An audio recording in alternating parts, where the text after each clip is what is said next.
Coming up, Ty from Comeuppance is back on, and we're going to look at Detective Night Independence, which is the third in the Detective Night series, so we're finishing that one off. And then we're also going to look at Hellblazers. It's a film directed by Justin Lee, who did Most Dangerous Game and Hunting Games, the two CT from the Challenge movies that we did. So this same director doesn't have CT, does have new podcast favorite Bruce Dern in it, so that's always fun, and he actually has a really fun part in it. So so that'll be what we'll be talking about in just a minute here. Next week, I complete the DTVC extra look at the Blood Fist series with numbers 7, 8, and 2050. So that'll be coming next week.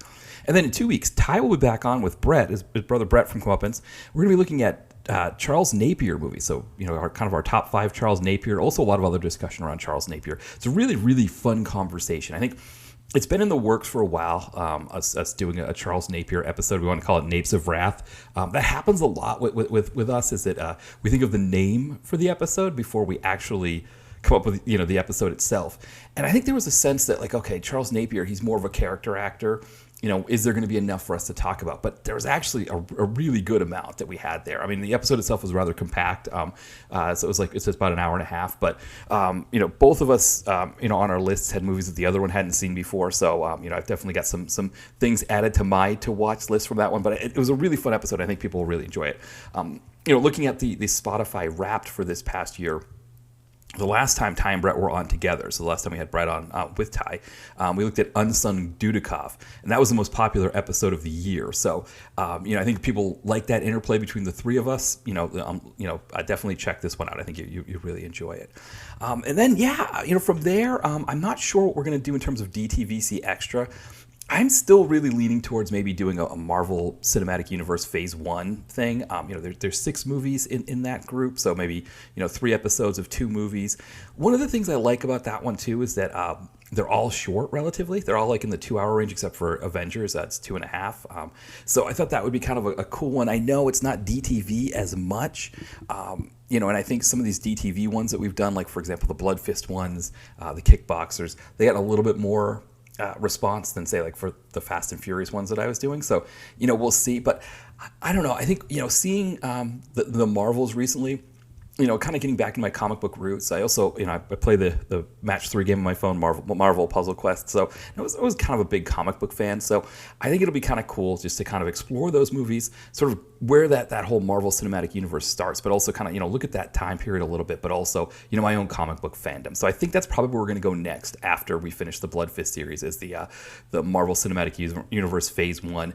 I don't know if I'll take a week off like I have before and just have nothing for that week, but, we'll see.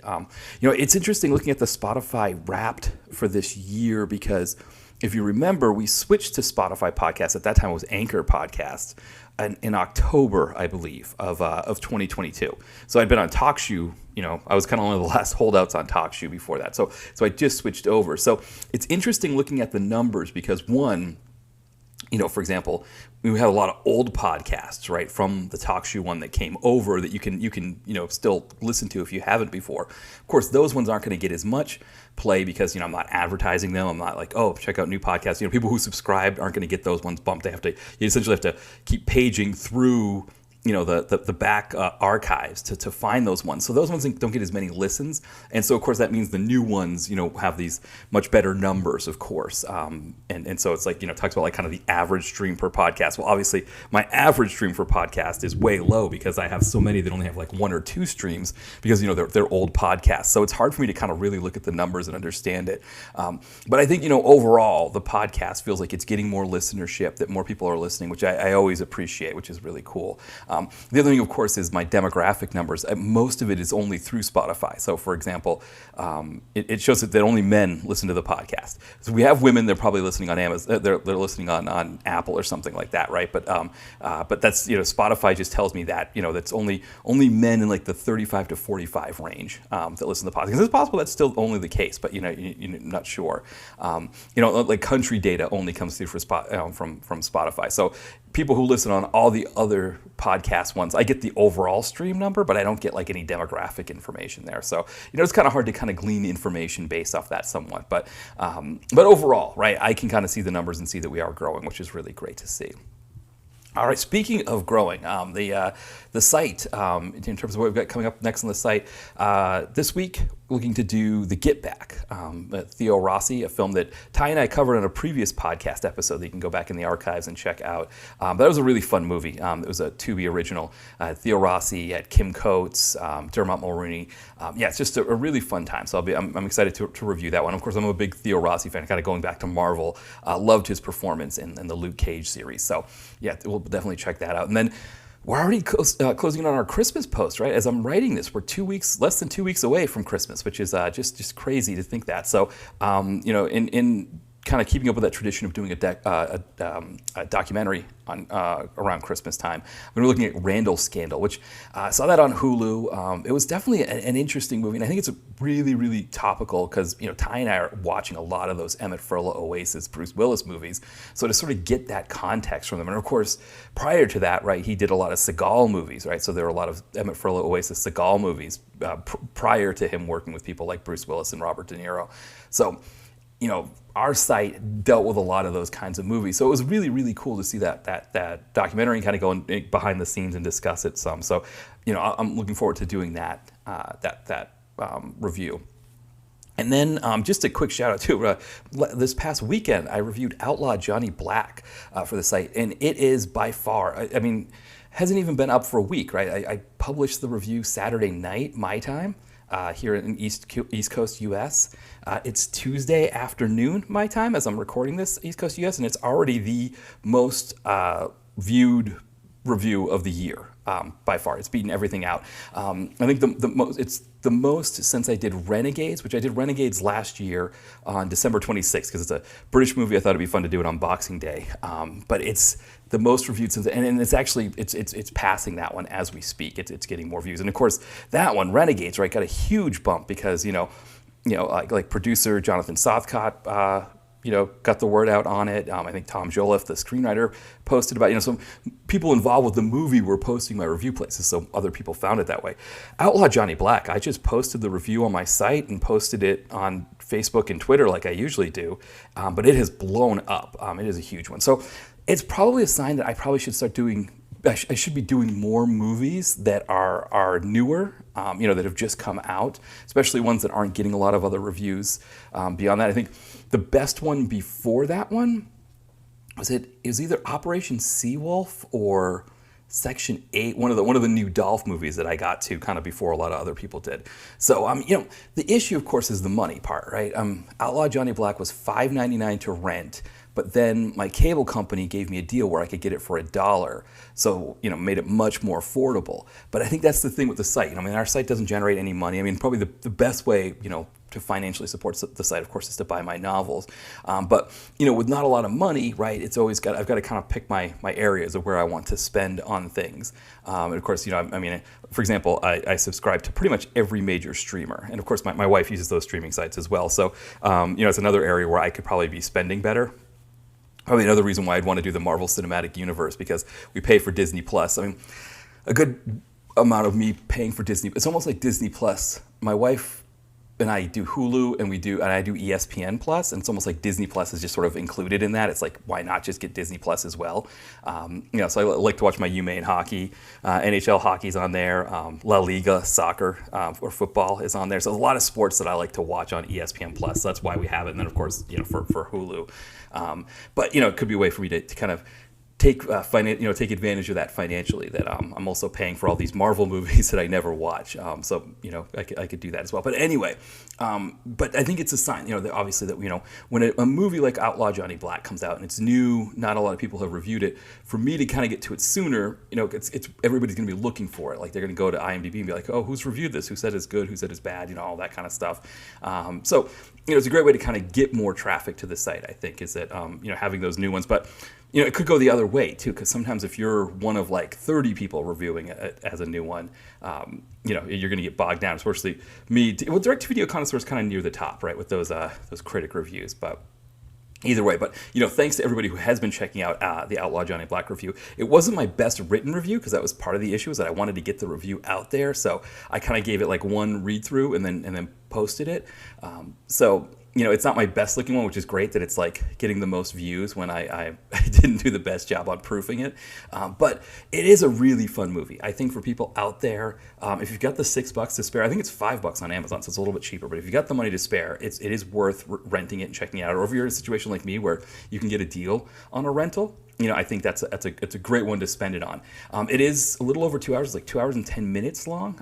So it's a little longer than I usually like for my direct-to-video movies. But this feels bigger than that, right? This feels like the guy, Michael J. White, Byron Mins, and company. They really, really wanted to go bigger with this movie, and I think they achieved it. So it's a fun movie. It's worth checking out. And definitely people should. But it is crazy. Like end of the year, like one of my last posts of the year, it has like far out exceeded all the other reviews that I've written this year by quite a bit, and it's barely even been out for a week. So which is pretty fantastic to see as well.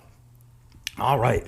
And then, of course, the novels, right? So Don's House in the Mountains, that is available on Kindle, paperback, all from Amazon. You find the link in here. Also, Bainbridge, my action novella.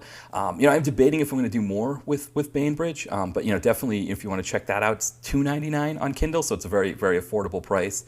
I think I had some issues with the fonts with my novels, but I have fixed all those now. So if same thing, if you want the paperback version of Bainbridge as well. It's interesting with Bainbridge because it is a novella. I was looking into ways to maybe fit my name and title on the spine, but I think it's too small to fit that. Which that should give you an idea of what you'd be investing in terms of time. That the book itself, the novella, it's so small that I can't even fit my name in the title on the spine. Right? It's just a blank spine when you have it there. But I'm looking into maybe doing another version of it that's like a small, like mass market paper book size, so that you can fit language on the side. But we'll see what happens there. But definitely, I think if you're into action, you want a quick read, that's definitely one to check out. And of course, you're looking for something bigger. Don's House in the Mountains is definitely bigger. It's about 130,000 words more than Bainbridge, something like that. So it's a full size novel for sure. But yeah, of course, I think I also have the link to my author's website in our podcast here. I'm looking to post a new blog post on that. So I'm going to try to post blog posts on that website every so often. I'm going to post a new one, kind of where I come up with the idea, or where I came up with the idea for Don Veazey, the main character in Don's House in the Mountains, and where that story came from.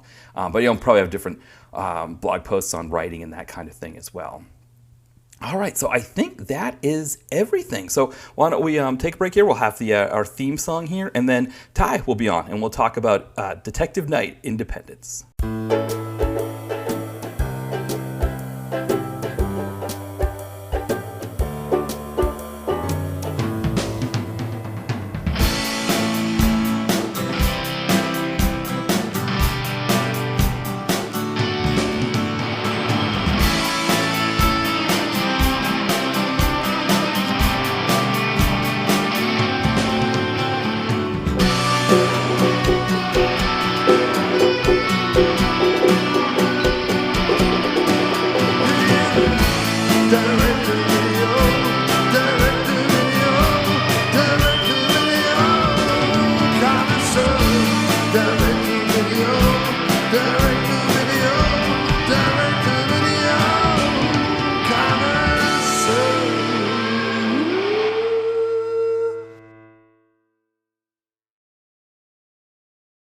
All right, we are back, and I am joined once again by Ty from Comeuppance as we talk about two more movies from Tubi. Welcome back, Ty. We're back, and I'm back, I guess. Yeah. I was going to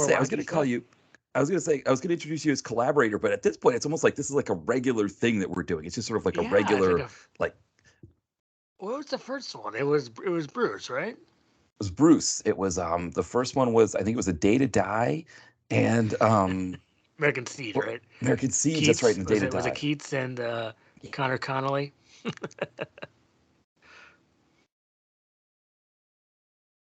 American Siege is the movie we're going to be, one of the Bruce, the Willis film we're going to be talking about today. Mm-hmm.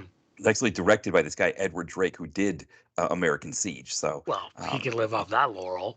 Exactly. It's really interesting. They have a new thing on Skype. I'm just going to read it. It says recording started by Matthew. By attending this meeting, you consent to being recorded.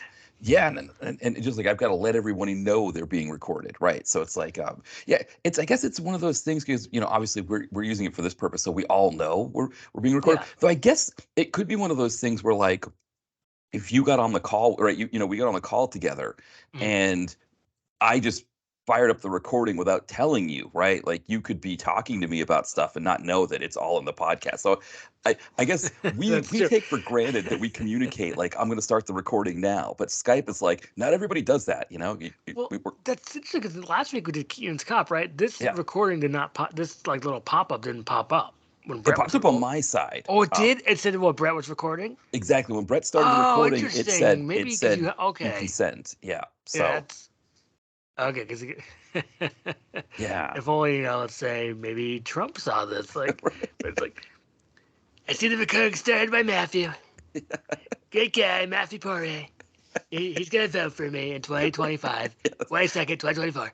Made the wrong date. Only consenting to Yeah, be yeah. recorded if I have your vote. Otherwise, I'm not consenting. Let that be I'm consenting heard. to this recording. I'm not consenting to my crimes, allegedly.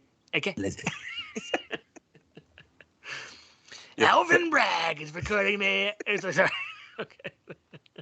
if we ever get that Trump interview, right? Like that would Oh, be, that'd be great. yeah. Just imagining like the Trump interview like being covered on like all of the like, MSNBC and Fox News and all, and on Twitter and stuff like that Maybe too. Ben Shapiro. Yeah, but I see that thing on Ball and Brand Sheets and also a Trump interview with Matthew Poirier and Tyler. Oh, great interview. Actually, wasn't very good. they Ball and kept Brand asking Sheets. him about Bloodsport, his copy of Bloodsport and his Bloodsport that he has edited.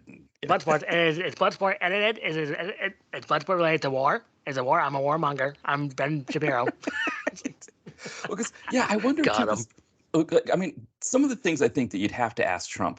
First off, the Yes. McDonald's thing, right? I mean, I feel like Yes. getting his take on McDonald's, I think, would be I huge, love right? it. I would love to hear that because it would be no politics whatsoever. Just be fun stuff. That's what I always Right, wanted. exactly. Yeah, I mean, the Bloodsport copy that he has, and ask him if he's got any other movies edited like that. I think would be good. It'd be funny if he finally got. Hey, Trump, did you ever finish Michael? It's like I never did. Never liked that movie. It's kind of boring. It's like Phenomenon more. It's like, Yeah, I saw this interview, or I overheard this interview he did back when I think he was still president at the time. oh, okay. And he did an interview with one of the sports radio ones. And he actually sounded pretty affable. And I mean, he kept like throwing in like about football, like, well, I don't want to go if they're gonna be kneeling. I can't watch them kneel. No kneeling. No, I don't like the kneeling, But like for the most part, he was actually pretty cogent. So I feel like if we approached a Trump interview with these kinds of questions, we'd probably get some really funny answers. He wants to have fun, doesn't he? I mean, I think I'd be so. if I was him, I'd like, oh, politics. That was so exhausting. Right, It's like, right. let's go back to Bloodsport. Yeah, yeah. He's Maybe there's other movies he likes. Maybe well, do that's what I I can look think. it up. Right. Are you a Van Damme fan? Oh, yes, Jean-Claude Van Damme. Didn't vote for me. Apparently, he's not American. Can't vote for me. Don't know what that's about. Don't let anybody else stop me from voting for me. I think Chuck Norris voted for me. Stallone did. Okay. I should have been a cliffhanger because this is a cliffhanger of an election. Okay, in 2024. Okay. It's like it's an escape plan. I might escape plan from jail if I'm going there. I could just use his titles as my escape plan from jail. So it's like John Lithgow would play the evil Joe Biden and Sleepy Joe Biden in the movie version of my story. maybe I'll look this up. Well, because we're doing these tangents because I know. because we are gonna have heavy tangents on this episode. Yeah, so we should probably warn you, right? We've kind of already started on the tangent route. So our Yeah. two movies today, we're going to finish off the Detective Night series with Detective Night Independence. And then we're going back into the Bruce Dern well with Hellblazers, a Tubi original that I didn't realize this is directed by the same person who did Hunting Games and The Most Dangerous Game. I The saw two CT that. That was films. interesting. That's just a weird coincidence. He must be best friends with Bruce Dern. That's what I'm thinking. Like he and Dern must be like close. And he's just like I think maybe what it is because he's just like, here, I'm just gonna put a camera in front of you, Bruce Dern, and you just go. And Bruce Dern just loves that. He's like, I don't have to memorize any lines, I just need to go. So what's really funny is that I just looked up Trump's favorite movies according to Google. Okay. So guess what number one is? Is it Bloodsport? Yes. So it's Okay. Bloodsport. So it's Bloodsport, and then it's Citizen Kane. Oh And- wow. And then it's The Godfather, Gone with the Wind, and The Good, the Bad, and the Ugly. No, Wow. it's an interesting choice. That'd be interesting letterbox. Just like if you see your last four watched, it's Yeah. like, oh, I want to see Trump's letterbox. That'd be amazing. No. Well, because it's kind of crazy because you got Bloodsport, which is just Bloodsport, and then it's like I think all those other ones you listed are like AFI 100 movies, 100 films kind of movies. I mean, Citizen Kane I think was #1 on the list. Gone with the Wind was like #4. Godfather was in the top 10. Good, the Bad, and the Ugly I believe also made the top 100. It wasn't like might have been like bottom 50. Which so it's crazy that like he has like he likes Bloodsport and then like some of these best of all time movies. So it's really funny. I guess this is a quote from like, "How bad were the Academy Awards this year? The award is a movie from South Korea. Not good. Oh, It was right. Parasite. It might have been a Parasite in the next year. We won't say what that was. Okay, but it's like, but I guess that's what he said. Oh, that's right. He wasn't happy about Parasite. I know Robert Davi was complaining about that too. That like a movie that is not in English shouldn't be nominated for Best Academy Award, I guess, because of the Best Foreign Language Film award available. I don't know why they would think that's a rule or why that would matter, but I think they thought the Academy was what they call virtue signaling by picking that movie. But I mean, I don't know either way because it's been years since I've watched the movies that were nominated for Best Picture. So who I think knows? we all used to do that, or at least Yeah. somewhat. Like, because now no one really cares about movies anymore. Right. Just I know that's kind of a sad statement to say, but No, it's it's just true. like, yeah, no Yeah, one really cares. It puts in under 10 nominees or whatever. It's right. like, or maybe it's 20 now. I'm not sure. I know. Well, because when it went from 5 to 10, it was like, wow. Yeah, because that used to be like one of those things, right? Is you'd rent all of the nominated movies if you hadn't seen any of them yet, just to see like for yourself, like what you thought, and probably even like the other categories too, like best actor, those kinds of things. But now you're right. It's like one, we just don't care. I think Yeah. two, there's too many Yeah. nominees, and then three, there's just so much other stuff coming out that you want to watch that it's like also an issue. It's never ending. Now, if these strikes over and Christian Slater can go back to work, we'll get some good stuff next year. So it's like, well, I guess he's going to be in something called. Remember that was called like the Spiderwick Chronicles movie. I think it had someone in it, a name. That sounds like a very It like a was a popular It was a thing. movie, right? I guess it sounds. It came out. I remember when it came out. I think I was gonna see it with my younger cousin. I don't know if he cared Right. enough. Let me look it up. Yeah, here it is. The Spiderwick Chronicles. Freddie Highmore. So That's his and David character. Strathairn and Oh no, it's an Nick actor. Nolte. Nick Nolte. I'm playing Mulgrath. Nick Nolte. Oh, God damn it. I'm Nick Nolte. Oh, Andrew McCarthy. Oh, and Seth Rogen, I guess. Oh, he must play a character or a voice. Yeah. Yeah. I can't do Seth Rogen. It's just hard. I'm hog Right. squill. Ha! I can't really do it. It's like, I don't know. I don't mind Seth Rogen movies. I don't know why. Yeah. But You know I think what it is with those is like I think the problem with so many movies, and the Seth Rogen movies kind of fall into this category, the Rogen Apatow kind of films. There's there's this thing where like a movie's either got to be like the greatest thing ever, or it's got to be horrible or overrated or all of that stuff. And you can't just have a movie just be a movie and just be like, yeah, it's a good 3-star job. It did the I trick for me for mean, an hour and a half or I was 2 hours. looking at his filmography, Seth Rogen's filmography, and I don't know. I'm gonna give him a pass because at least in Pineapple Express, that's like Yeah. almost like that's like an action movie, and it's done Right. well. Yeah. And it's like, and the Green Hornet. I know people don't like that movie, or do people like the Green Hornet? I'm I not think you're right. I sure. think they don't. Yeah. Okay, it's mostly unliked. Okay, I I think don't so. know. I It never, wasn't that bad. Just maybe a I little sluggish. Yeah, I think I saw it on cable, and I think it was like, yeah, like you said, like remember when a movie like The Green Hornet used to be able to, like I remember like in the '90s, especially like after Batman came out in '89 or '88, Mm. they just started making all these like the Phantom, Yeah, the the Phantom. Shadow, all that stuff. Like The Green Hornet would have been perfect for that time. Like the movie that he made kind of fit that time a little better. But then of course he tried to use his own like sense of humor and stuff in it. But that's And when it that movie only should have been works and made. fits and starts in that. It's like, well, it doesn't exactly work. So it's just like, Yeah. I might have to rewatch it. I just remember that Christoph Waltz was fun in it. And Yeah, I which gave he's it a always pass great. just for that. A Yeah, pretty good pass on it. So, yeah.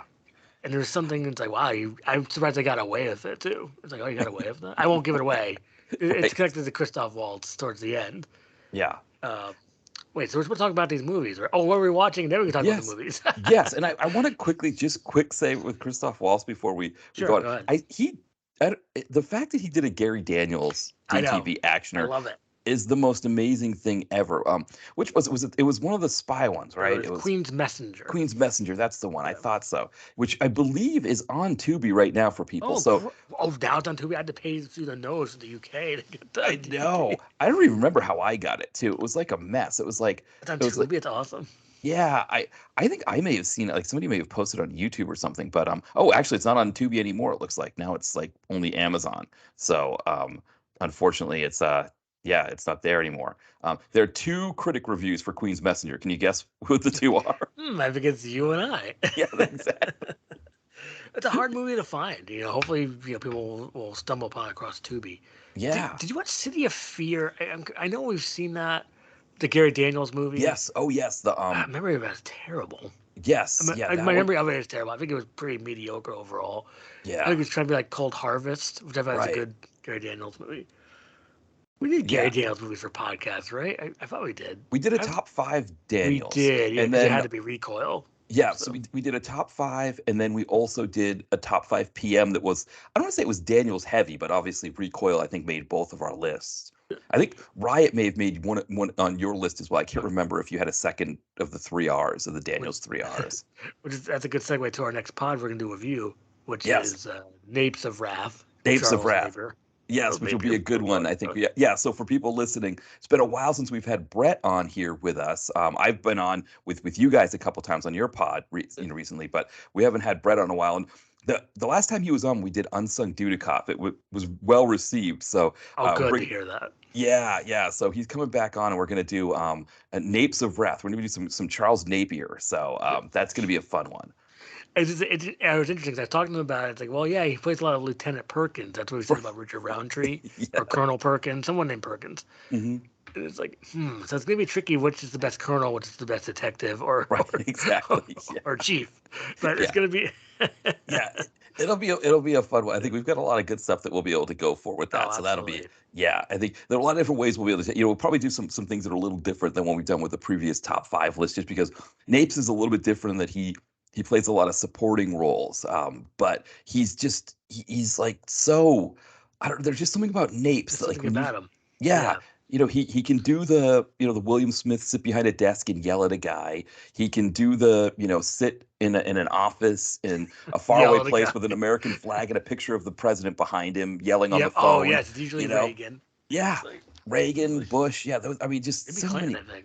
I think you might have done some Clinton ones. I think you got into the Clinton administration doing those. Yeah. Yeah. I remember there was a story, if you look it up, going back to Trump for one more second, it was that a lot of people in the government didn't put up the Trump picture or the artwork. Really? Yeah, that's definitely there. If you look up Trump, Trump artwork, government offices, something like that. So I'm wondering, because that was one of the things I don't know if you saw recently on my site, I tagged all the times I've had a picture of McDonald's in a movie. Yes. I love it. So we had 11. So funny. The other one I wanted to do was the picture of the presidents. And I was telling Will from Exploding Helicopter, I wanted a collection of all of them in the movies, right? So like a Reagan, a Bush, George H.W., a Clinton, an Obama. Might be like a George W. Bush. Right. I think that I've got some that have George W. I think I've done some some films that had George W.'s picture in them. Because you see, and then people don't really think about that, back in the day. Now, it's all everything's all politicized. So, right. No wonder Trumpy is not there. But you see George W. Bush, like, okay, George W. Bush is the president. Yeah. I remember we used to make fun of him. Yes, yeah. And Dick Cheney was Darth Vader or Darth Cheney or whatever. Right. And Will Ferrell did that great that great George W. impression. He said, "I'm gonna name my dog Awesome Dude."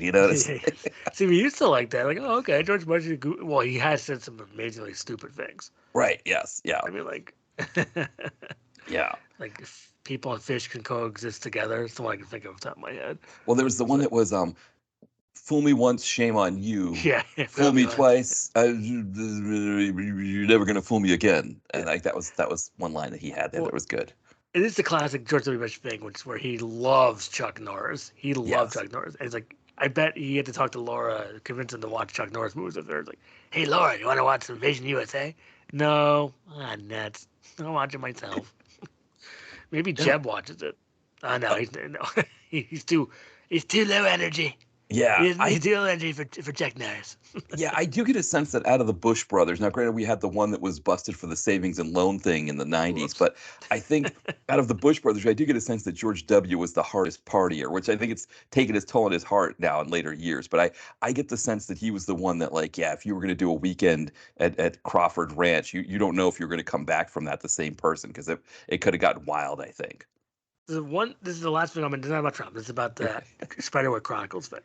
So remember I said that Nick Nolte, he played Molgarath. Right. Yeah. Well, this is perfect because I'm Christian Slater. I play Molgarath in Spiderwick Chronicles. So he plays Molgarath. Everyone loves playing Molgarath. That's my dream now, to play Molgarath. Yeah. In Spiderwick Chronicles. We could put it together where we could do our own like short film. Yeah. And Rich Haas from DTV Digest, they're always spotlighting short films, so we could do our own short film on Tubi where you can play Molgarath. Yeah. I don't know what Molgarath looks like. I know what No. I have to watch the movie or show, which is going to come out in 2024 on the Roku channel. Okay. I'm like a walking ad for it. But just I follow all my Christian Slater news. So I love the idea of like you just like maybe like just wearing like a suit or something, and that's Molgarath, and it's like you have that'd be no idea so what he looks funny. like, but and like people go on YouTube and they're watching like, what does this have to do with Spiderwick Chronicles? What the hell is this? Has nothing to do with it. And like then it's like we like maybe like dress up and do all the other impressions too, and it's like what somebody's like supposed to be Dolph Lundgren. I don't even know like what is that? And they're doing a Trump voice and like what I am Molgarath. I am Dolph Lundgren. I play Molgarath. I haven't done that yet. All right, so we probably should get to the movies and what Yes. we're watching. Either Yeah. one. What have we been watching lately? I'm Yeah. So watching. You go first, please. are you sure you don't want to go first on that? All right, I'll go first. Yeah, I've been go watching for it, yeah. T.J. Hooker. I'm Yeah. on season 4. Finally, it's been taking a long time to finish this program because I watch it week to week, kind of, and I started back in March. So I'm on season 4, but this one I watched today was good. It was had Tori Spelling, a young Tori Spelling, and Delta Burke. Mm.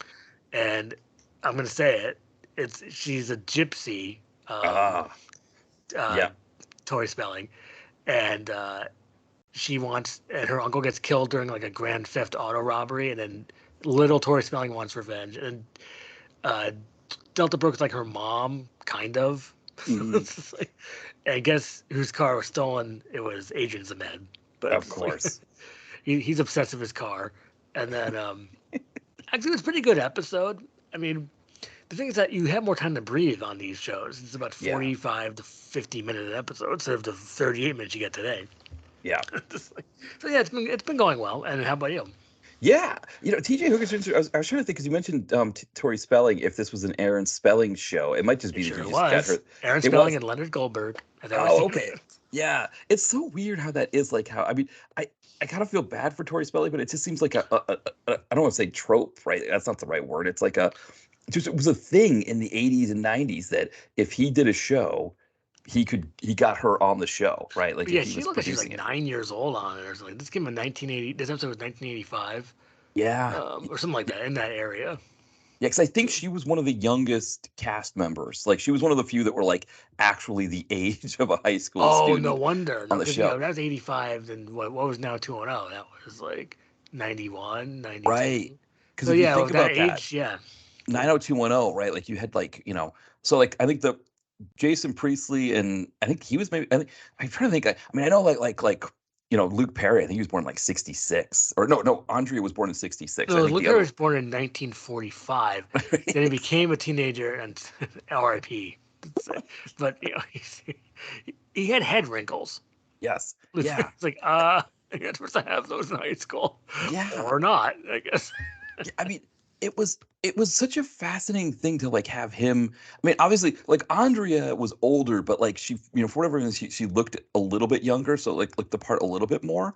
But like Luke Perry, it was just like this guy's a high school student, but it was almost like from the standpoint of the show, they kind of wanted him to be like this like older dude who looked like he was in high school. But yeah, He got stayed back about another 7 years, and then So actually, I didn't realize Ian Ziering's actually older than him. Ian Ziering was he born got in away with it. 64. So I mean, yeah, it's Steve Sanders. Steve Sanders was born in 64. So he was old. Yeah. So Tori Spelling, she was born in 73. So I believe she's. all right. So even she actually was kind of like graduating from high school when that show started, and she was supposed to be Interesting. That's how it a high works. school student. So even her, I think, I think Brian Austin Green, he was playing a freshman. He might have even been good I old need David to Silver. I need to rewatch his rap music videos. Brian Austin Yeah, Green. I have to remember. I never do. I yeah. bet it's funny. And he was in a movie that's really you should check out. It's called Impact Point. It's like he's like a stalker who's like stalking like this soccer star, this female soccer star. It's good. Yeah, I don't know where that my copy went, but I can always get a new one. he has quite a prodigious direct to video career. I mean, not Yeah, as prodigious as some. he needs to be looked into. I think. Yeah, Brian I think Austin you're Green. right. I've done a few of his movies, but he's definitely one. And so, yeah, he's actually the same age as Tori Spelling, but he's playing somebody like 2 years younger than her. So he was playing the freshman, and he was like almost as old. But yeah, I mean, we were talking about him in the last on your show, the Hangout We episode on your were, podcast. yes. Yeah, Yeah. where we talked about him and Tori Spelling or Donna when they were managing Power Man 5000 or PM 5K as they called them. What is the big song from them? It's like when worlds collide. Yeah. I think I So forgot to do it. So it's like, I think they got big at like I think there was like a period of time after they were on 90210 when Rob Zombie picked them up. I think that's when they got big. okay, I think because then there's also Monster Magnet, which also was very popular. yeah, So it's like very popular. I remember that. And I remember when it's not the Drowning Pool. No, it's the other Drowning- one. Well, maybe what to know is Slipknot. Slipknot. Very popular. Oh yes, yeah. Well, Oh my Wait and goodness! Bleed I was remember that their this kid big song? loves Slipknot. It's like, whoa! I love their masks. They're like scary and cool. It's just like I won't say his name on the podcast, but Yeah, but um, no, but I know what but you he mean. loves Slip. It's not bad, but he loves Slipknot. It's like, okay, Yeah, love your Slipknot. I think what was that 90, 99? What was I? I don't remember. Well, I remember when now that's what I call music. That was popular. You yes, know, all the hot hits. That's a good idea. They still do it now. It's like not. It's like now 40. Yeah, right. my usual mention of Doja Cat. But it's like yeah, I don't yeah. know the name easy to say. It's like Dua Lipa, which she has that new song out, which is very catchy. I haven't heard it. No, Which I is don't called think I have. Houdini. Yeah, I'll get some lyrics in a little bit. And I'll sing some of the parts, but it's so freaking catchy. I can't take it. It's just yeah. like I have started Shazamming more things you have. when I'm in Okay. the store, just so because I'm like I should know that song, and and it's like yeah, it's funny too because I'm also at that stage where like a song that I think is new actually isn't new. Like there was a Beyonce song that was playing when I was picking up our cat's steroid medication. Yes, because that's why I had to go pick up at this pharmacy, and I was waiting for them to get it, and there was a Beyonce song that I think is like 15 years old. It's something about like the most uh, something girl in the world or whatever. I can't I remember. think I've But heard that. Yeah. yeah, Is and that your local shopping center? yeah, no. So Yeah.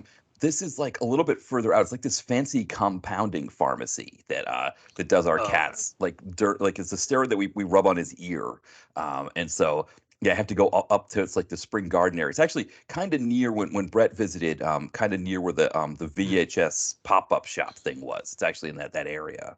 Yeah, I wish I went there because I would still be there looking for tapes. But Yeah. what did you watch recently? I So went to. I saw the Marvels, and so I did talk about it a little bit on a previous podcast, but I think for our Mhm. purposes, right, there's a few things to catch up on with the Marvels, and probably the biggest one is that the continuing saga of what sodas Matt gets at the Yes. What soda did you get this time, Matt? so so the special soda was a Barks Red Cream soda. Hmm. So I guess it's like I don't really know. It's maybe like a cherry cream or something like that. Okay, that's Um, just picture like a reddish kind of like cream soda, but red kind of yeah. tint.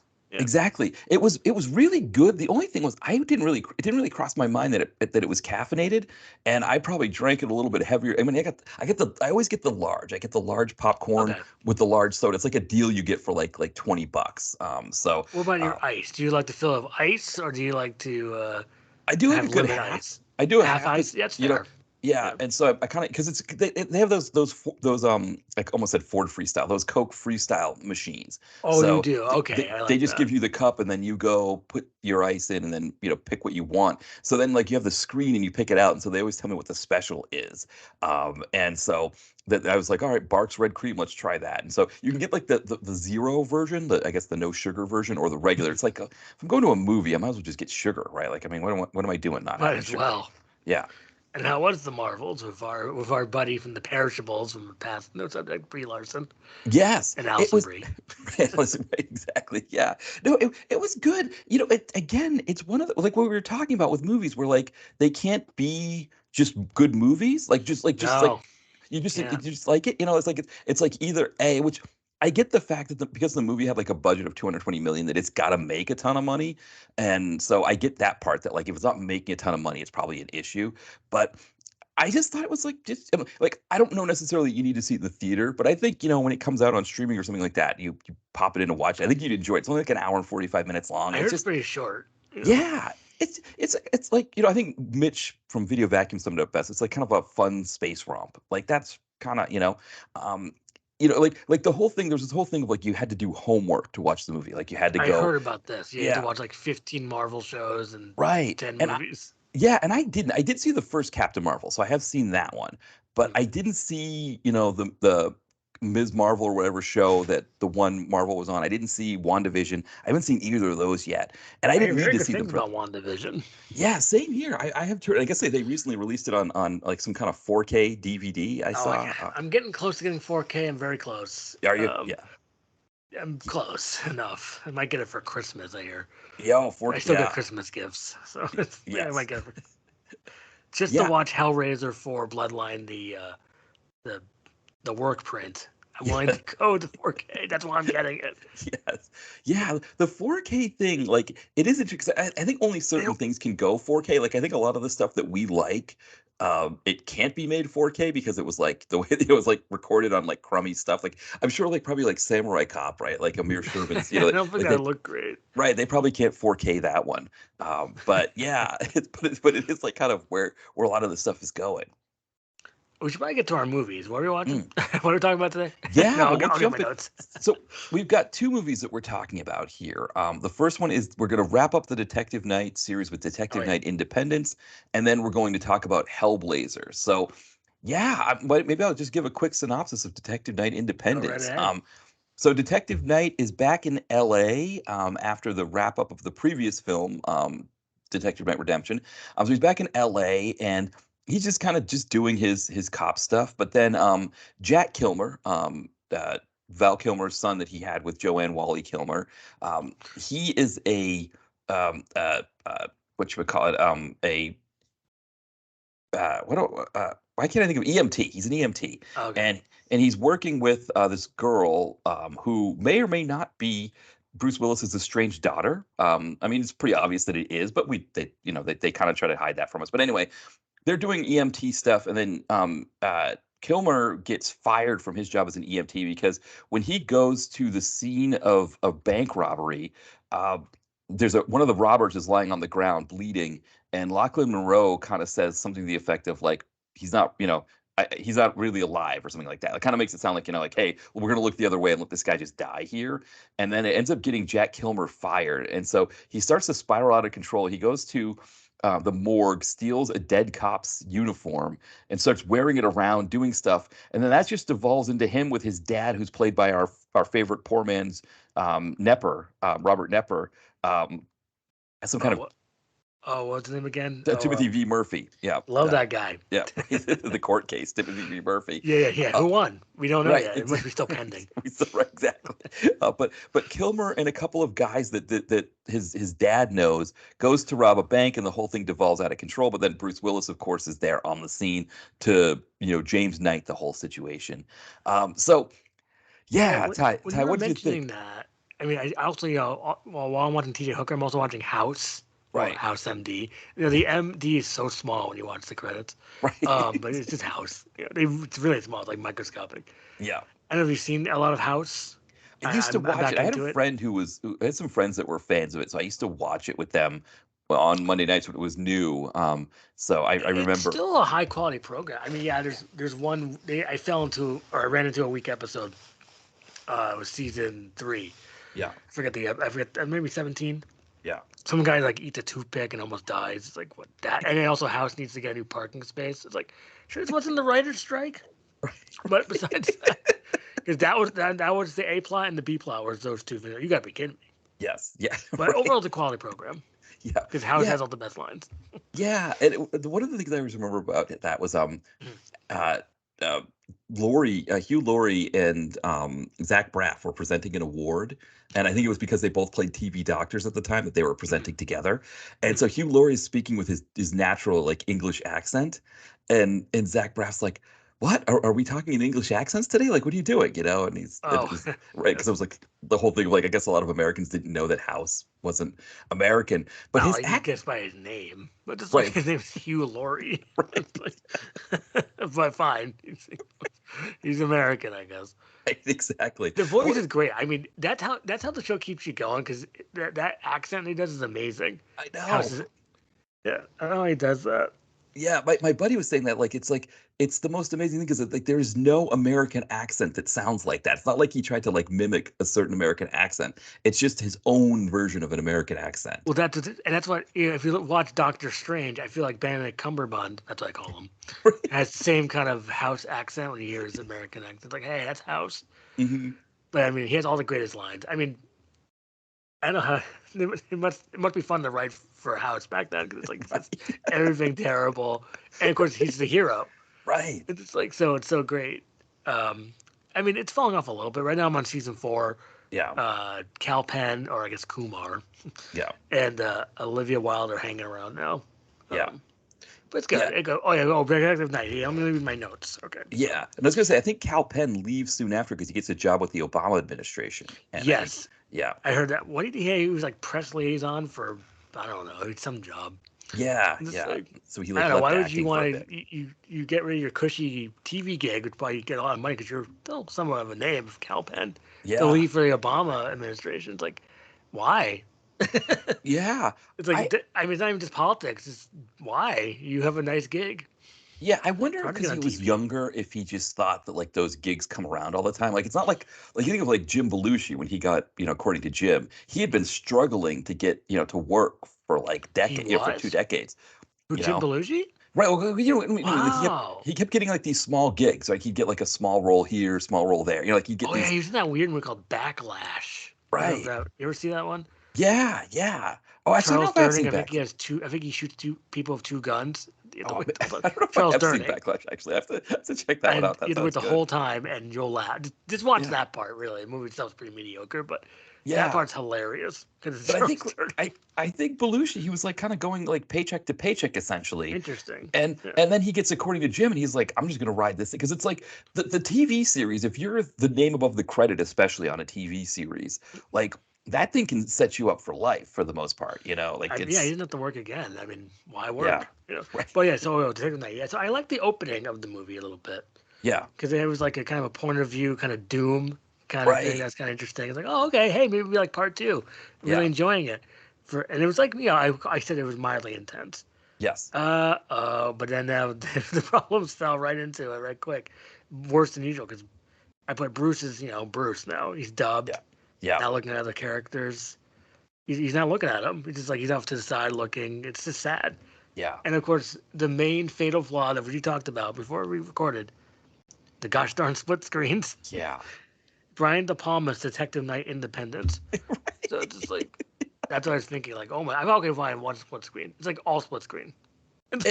But it's not But just that it was all split screen, but it was like you would have actual things like usually the way split screen does its best work is that like something happens on one split screen and then kind of tails off and then something happens on the other split screen. It felt like there was things happening at the same time on the two split screens that we had to try to pay exactly. attention to. Yeah, so this is not like it's 24. It goes beep, boop, and then you got like Bauer on the left side and like Kim Bauer on the right side, Right. and all the other Palmer and the other people, and who are you working for? And that was classic, by the way. Um, but yeah, but this one's like a split screen where he's right there, and then the other guy's right there. It's like Yeah. it's like what? So yeah, that's what I wrote down. That was a beyond fatal flaw of this movie. Well, and it also felt very like we were talking about. It felt like very like Michelle Branch, like early 2000s music video kind of thing, where like maybe you have like Michelle Branch like walking near the beach, and then like another shot of like the dog, a dog running along, like couple things that, maybe you just kind of start staggering the split screens, but it's like, like it works when it's, goodbye to you or whatever Michelle Branch song. Yeah, it's called, yeah. What is it? She plays the piano. It's 1,000 miles. No, you're thinking of Vanessa Vanessa Carlton Carlton. is the piano one. Michelle Yeah. Branch is. Oh, see, wow, that's fell right into that trap. Yeah. Yeah. So, She's the guitar one. She's the singer-songwriter one. yeah, Michelle Branch. I think she's talented.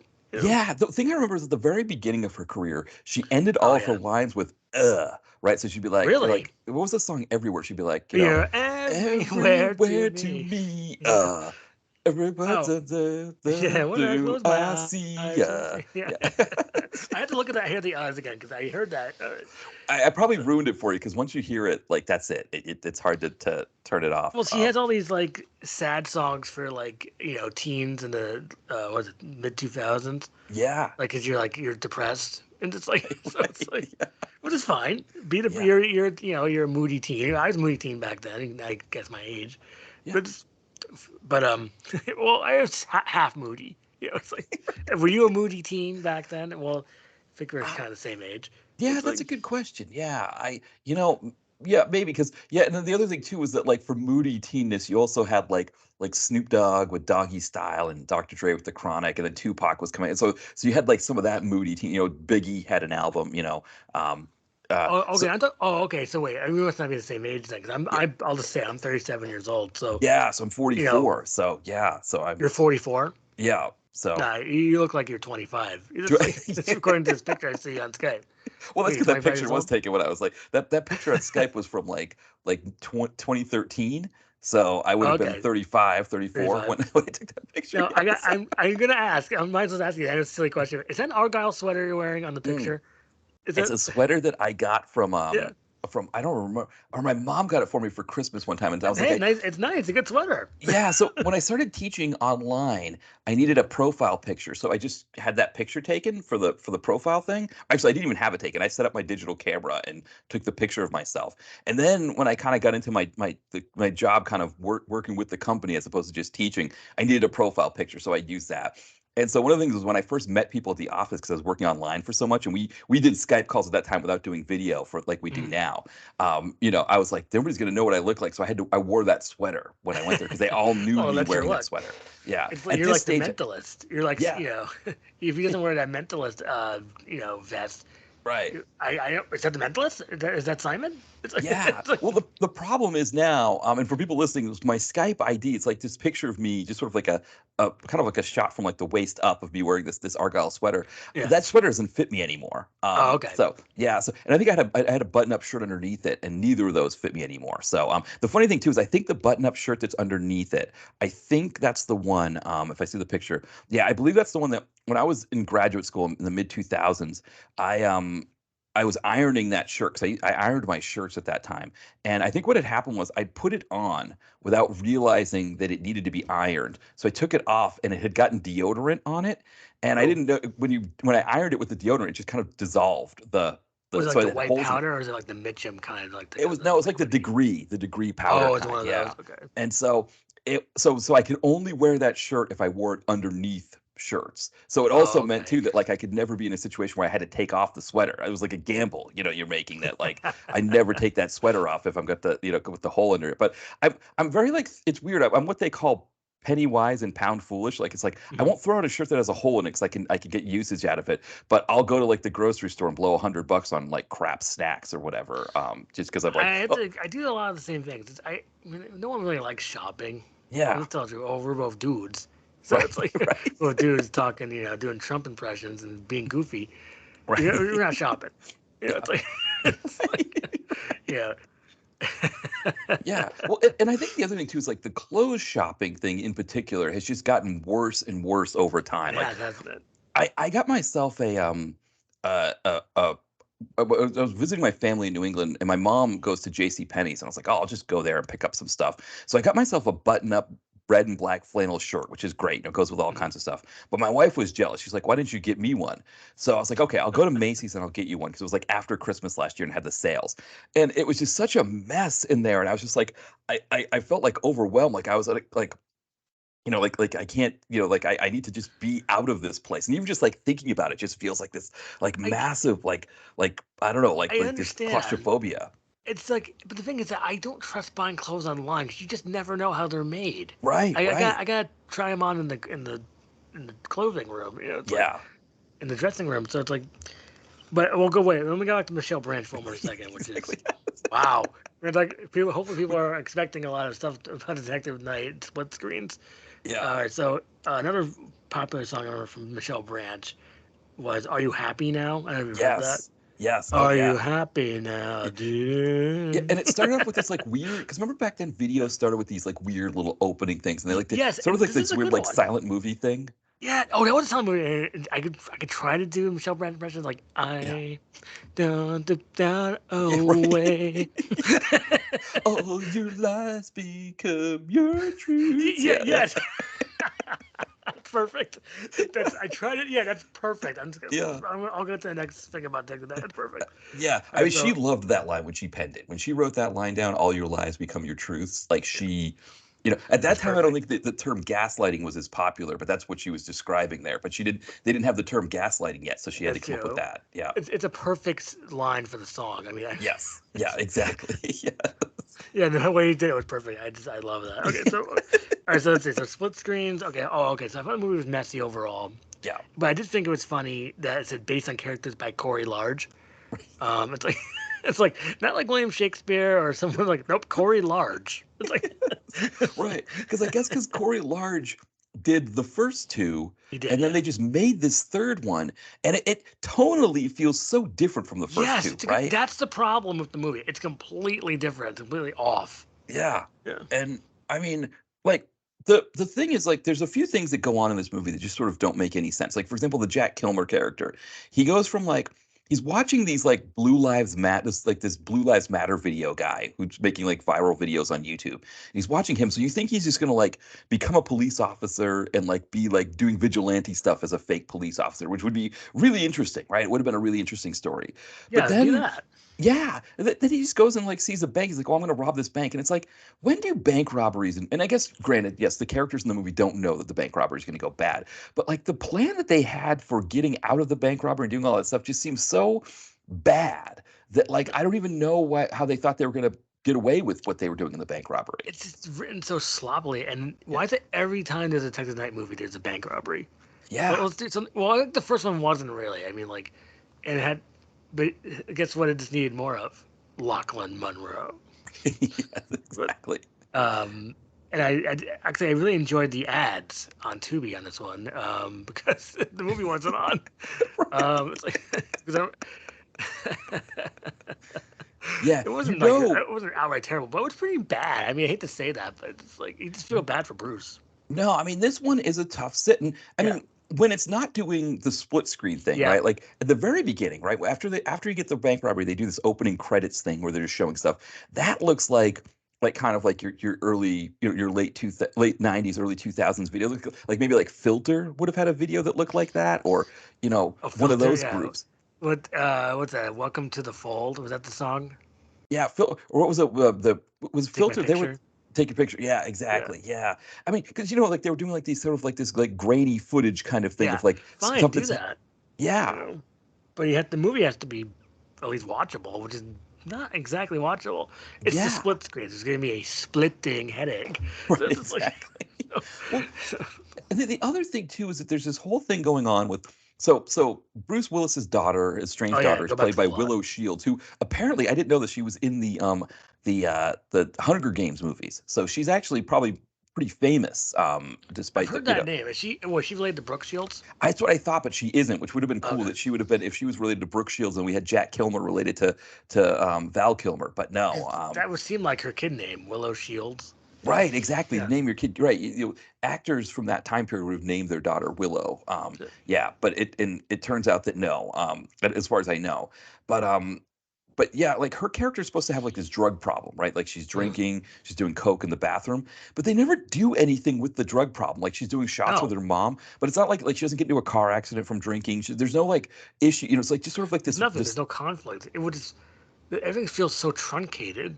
yeah, Just like which for a movie that's an hour and a half long, That's not good. It's not good if it's truncated because it means there's other stuff that's just like going all over the place that's like taking us, I mean one of the things I noticed was what I call, we talk about ending padding, like was what was it, the Wrong Place, right, that had the ending padding Oh my where god, yeah.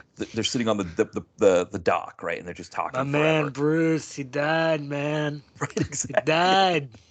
Right. Right. We have Texas Battle, and then Texas we've Bell got doing Ashley that. Greene Oh, with her my girlfriend friend. having a tearful remembrance. Yeah. This movie had a different kind of ending padding where they had a stretched out ending padding, right? Where it's like this Oh whole my goodness. Yeah, it chase did. thing with the ambulance that just went on forever. Like, I mean, I feel like the movie took place in LA. It's almost like they ended up in, like, I don't know, like San Diego or something by the time the chase was done. They were driving for so long. I know. It's like I was looking at it, like, you're still doing this? It's like, or as I say when I don't like the movie's going on too long, like, I see this is still on. It's like, it's like, And I mean, and then it gets to this like standoff thing with Kilmer's character and the daughter, and then Bruce Willis, and they're on like a baseball field. yeah. What's that's with that? It's all very ridiculous. That's like this. It's not. It's directed very poorly. It's like, well, I think they're still playing baseball in the background. It's like, Right, right. Well, the other thing too that I did happen to be fortunate that I saw this recently, right, is Night of the Wilding, that actually did this yes, perfectly with the car flipping over the fence and into the baseball park. yeah, that was cool. That was fun. You know, Yeah, yeah, I gotta rewatch. Do I have a copy of that? I'll have to double check. yeah. I know I have It's on Night of YouTube. the. That's how I watched Oh, it. you watch it on YouTube? I know I have Yeah. Wilding, Mhm. with the silly. They call him winged. What was it? It was, Joy Travolta and like We, Wing or Wingy was it Hauser. Hauser? Oh, Was Oh, it yeah, it's Wings Hauser. Yeah, Wings Hauser? Hauser and Right. Joy Travolta. Yeah. Yeah, it is funny that like Joy Travolta ended up in two Wilding movies. That there were He two loves Wilding movies, and he was Wilding. in both. Yeah, Well, he yeah. shouldn't be Wilding, as I said in the last thing about Wilding. Like, don't be Wilding. No, Don't be trifling. Also, I guess. But it's yeah. like, it's I like mean, the thing with Jack Kilmer's character, I'm trying to think how old he is because I think he was born, was it, oh, it doesn't have his age. That would have helped because I think from oh yeah, an you have age to, you have to do standpoint, the math. Oh, I he has mean, no age on IMDb, Jack Kilmer. nothing. They put nothing there. So Wow. I mean, Okay, he's he must pay extra definitely. for that. I would say he's definitely younger than Luke Perry was in 90210. So he could have been a teenager Wilding as opposed to an EMT who, falls off the rails or whatever. I don't know. Unfortunately, as this is the end of the Detective Knight trilogy, and maybe it's good. It's over. Yeah. But what would be a fourth one? If they went to a fourth one, maybe you could have a better idea. Yeah. We can bring back the Santas. For Yeah. the The second one. Santa, I mean, yeah, definitely, I think Paul Johansson, trying to bring him. I mean, what would be interesting? Yeah, we were talking about like what ideas we could have for a four. Obviously we Yeah. can't use Willis unless we use like a lot of like bald actors from behind. I mean, that's probably what they would do is use file footage of Willis with a lot of bald because that's one of Yeah. the things about this movie is there are a lot of like really buff bald Yeah. guys that Yeah. we see from behind that are supposed to be Willis. It was nonstop Shemps. It was like Yes. almost 85% Shemp. Yes. It's It like was that's one of the highest I've seen in a while. yeah. Maybe the Yeah. highest ever. They shemped this thing together for sure. And then it Oh was my like you goodness. said with Willis, it was like he couldn't look at the other actors. He was dubbed almost entirely. It looked Yep. like a Hong Kong film with the lines. And it was weird because it wasn't even just him. Sometimes it was the other characters that It's were other were people dubbed too. as It's like I guess yeah. people when you make a movie, I don't expect to make a movie and like maybe try to be somewhat good Yeah. I, or not. That's your choice. But I mean, like I yeah. don't know if they probably don't have a lot of work with on this. Okay, it's Detective Night 3. This is like, 'cause I just Right. saw a trailer for the Witcher 6 or something. It was on this tape I watched. I forget or something like that. Yeah. Witchcraft 6. I think it was like, oh, Witchcraft 6, huh? It's like. Right. How many witchcrafts do we have here?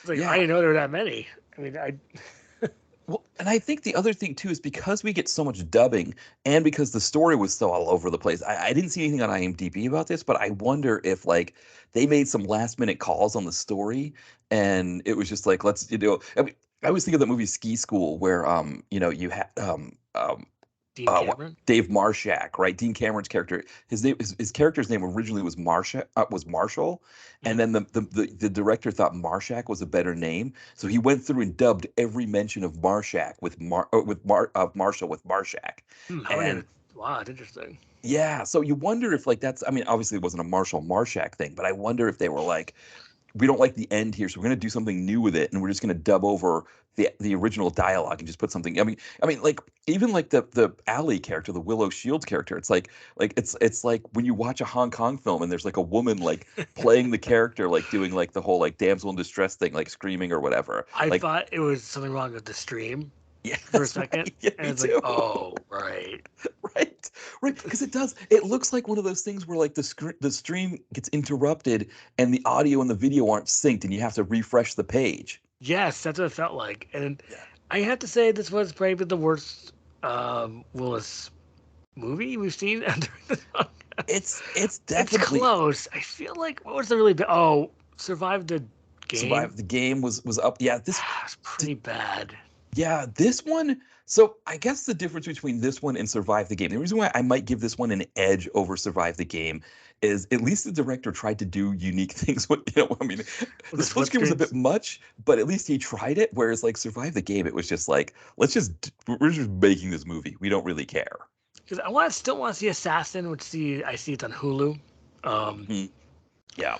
But I think, let me think. Wait, so this is, I'd say that I guess I'm impressed that we got all these done, by the way, all three.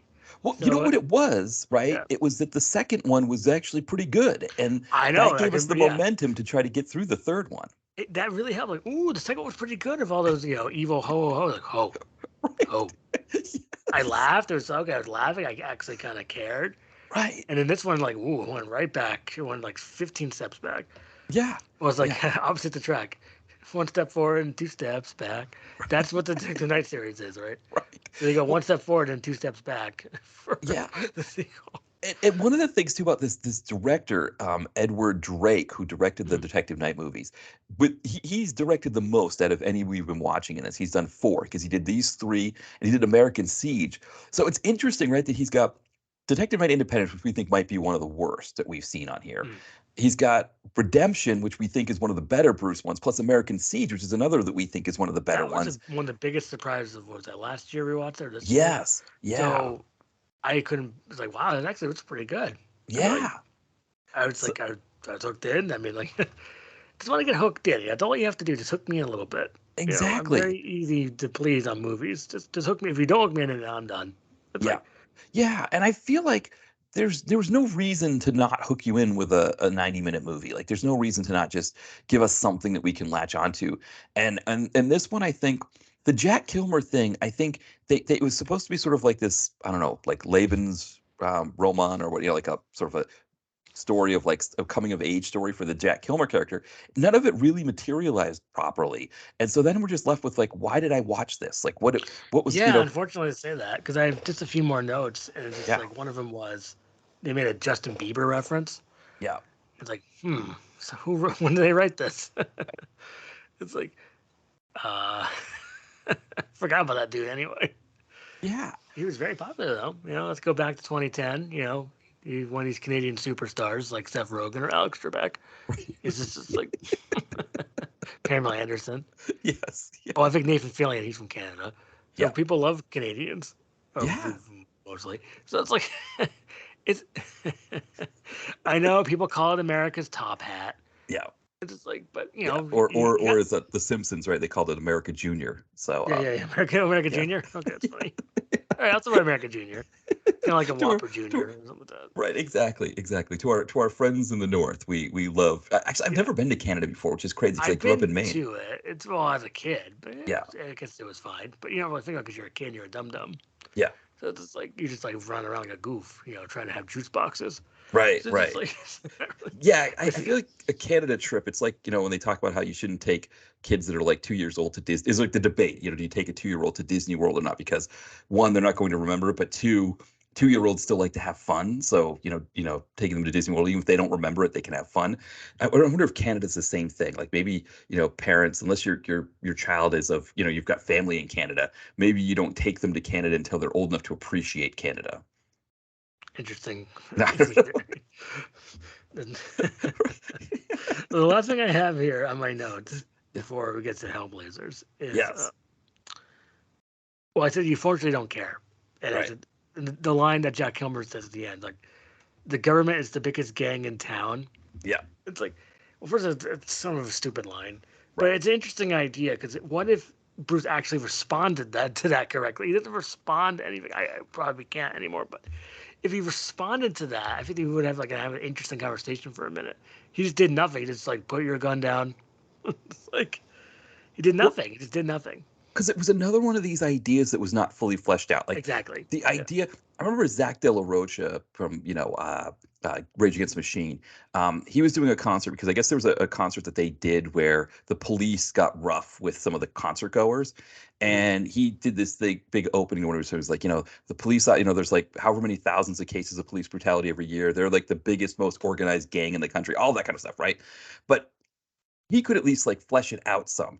This movie just sort of gives you an idea and then doesn't do anything with it, right? Like the idea of the police being like the best organized gang or something like that. You could actually flesh it out, especially, with like that Godwin character who was kind of a jerk, and his partner, George, who was, the big Italian guy that could be like kind of a D's, Dem and Does kind of guy. Like they could have played it out more with them being kind of gangish, right? Like maybe they're robbing, criminals, or they're doing whatever. But the movie just never fleshed that kind of stuff out. It's just like, we're going to say it for a second and then let it go. That's what they keep doing the whole movie. Like they just let everything go. Like, all right, we're done. We're done. Yeah. We made these movies. We're done. It's like what the movie felt like. And I guess that's all I have for notes. Do you have any more? I think I have everything as well. I was trying to think if there's anything else that came up for me. I mean, the only other thing was just the idea of those two baddies, the two guys that these two gang guys or whatever that were one was an Australian and the other one I think he's Dutch or something, who are carrying out this crime with him. I just love their whole thing of being in the car chase, where they're saying stuff. I don't. They were ridiculous characters who just sort of come in at the end, and you're kind of like, where were these guys all my life? Yeah, exactly. If that helped, if they were there the most of the whole time, yeah, I think we would have given us a higher marks. I think. Yeah. Yeah, But of course they didn't. Yeah, so that was a bit of a mess there. And then I wanted to do a quick shout out to Will at Exploding Helicopter, because this movie does a reverse, right? Where in that final chase scene, the helicopter shows up, and one of those two gang guys, he stretches out of the ambulance because they're being chased in an ambulance. He leans out of the ambulance with his gun, and we think, oh, he's going to shoot that helicopter down. We're going to get a helicopter explosion. But instead, the guy in the helicopter shoots back and kills the guy. So it's like the reverse. You almost never see that in these movies. Usually the helicopter's just there to blow up, and in this case, it actually got a measure of revenge. It actually did its job once instead of blowing up. Right. Yeah. So I feel like for Will, that would have been the biggest, like all the stuff that happens in this movie, I feel like that would have been the biggest affront to his sensibilities. Like he's watching this thing and he's like, the split screen's killing me, like the story being all over the place is killing me. I can't relate to any of these characters. The dubbing, all this is bad, but okay, I'm gonna get an exploding helicopter at least. That'll be enough for me. And it's like, nope. Of course not. And of course not. It was basically just in a nutshell. Oh, you get Bruce Willis and sequel was that bad? Oh, of course not. It's not gonna be good anymore. But yeah, that's all. I have my notes. I'll get my next notes for Hellblazers. Yeah. So what we'll do? Yeah, we'll take a break, and then we'll come back with some Bruce Dern and some Hellblazers. Perfect. Be back. It's the early 90s in LA. The war on drugs is raging, and Detective John Bainbridge is the LAPD's secret weapon against crime. Former Special Forces in Nam, he's a cop on the edge. When he and his partner Geary uncover a potential human trafficking ring, it doesn't take long before John Bainbridge realizes this thing goes all the way to the top, which doesn't scare him. That just means they'll fall that much harder when he takes them down. Part send-up and part love letter to early 90s action films, Bainbridge will take you back to the golden days of Canon, PM Entertainment, and AIP. You can get it in paperback or on Kindle and Kindle Unlimited from Amazon. Follow the link in the podcast description. My newest novel, Don's House in the Mountains, is available now. It follows Don Veazey, who after 20 years has finally made it as a writer, going from an AP English teacher to richer and more famous than he ever could have imagined. In the process, his wife Lois, feeling alienated and resentful of her husband's success, has filed for divorce, forcing Don to move to a house in the White Mountains of New Hampshire. With time alone to reflect, he's able to see how his new wealth and fame has affected his life in ways he never expected. Maybe the biggest of these is his new house, which is bigger and nicer than anything he's ever had in his entire life, but the longer he lives there, the more he gets the sense that it might have magical powers. But that can't be right. A house can't have magical powers, can it? Pick up Don's House in the Mountains today. You can find it at Amazon in paperback and in Kindle. All right, we are back and sufficiently warned that that we are recording. So Yeah, we have been warned now. it's good. When did that start? I know we just talked about that in the last bit. So originally, when you way back when when we were always using Skype, for the recordings, it would be like a little thing across the top that just said, "You're now being recorded. Yeah, let the yeah. people know." So the pop-up thing is a relatively recent. I think it's like one of the more recent updates.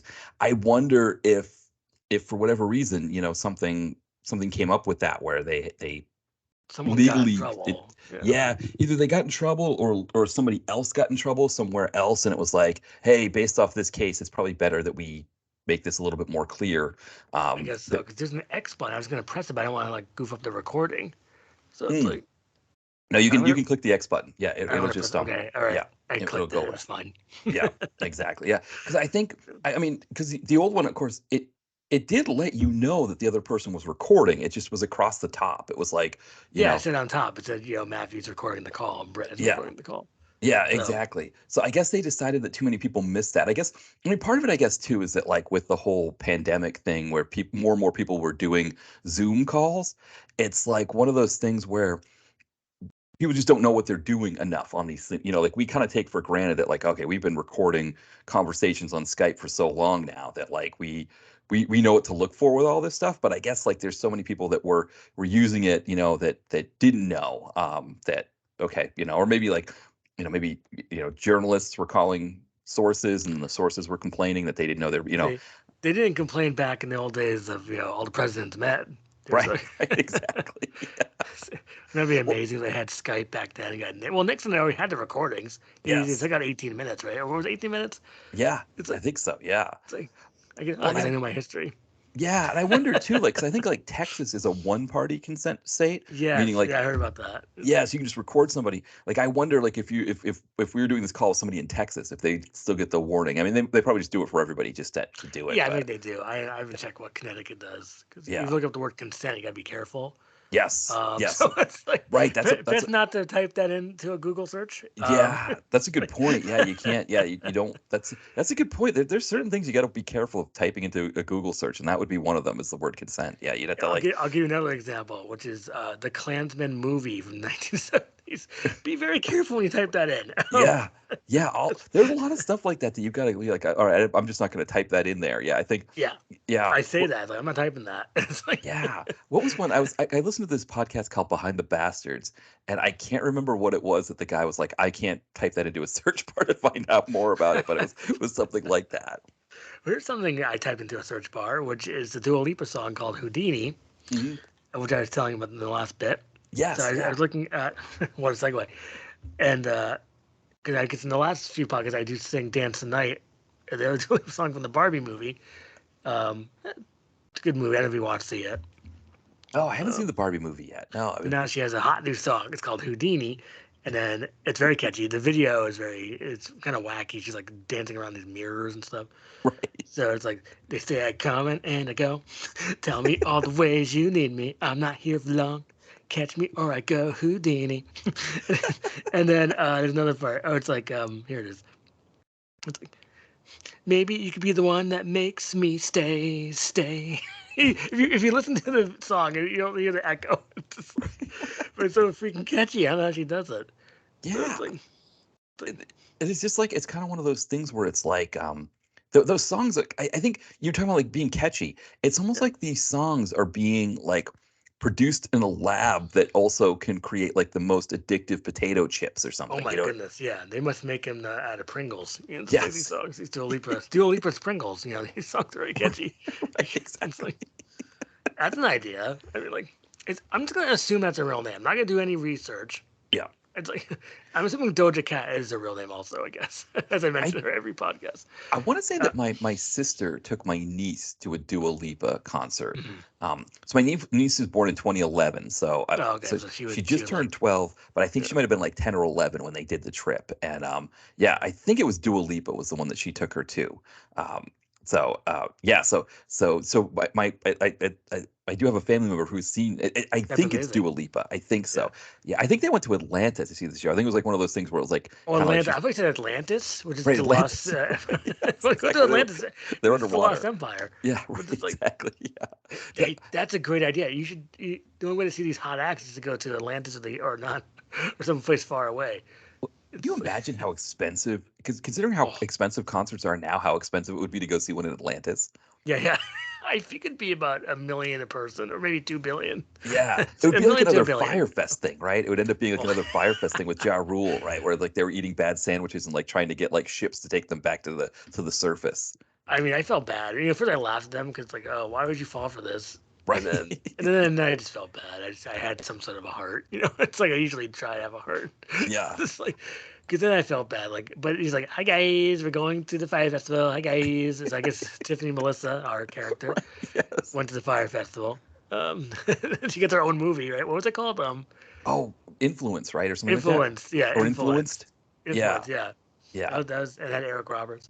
All right, so Yes. we're gonna go to our next movie, which Well, has yeah, so Hellblazers, which is interesting, right? Because we just did a movie with Edward Drake, who has done the most films. As a director, he's directed the most of these we've been watching.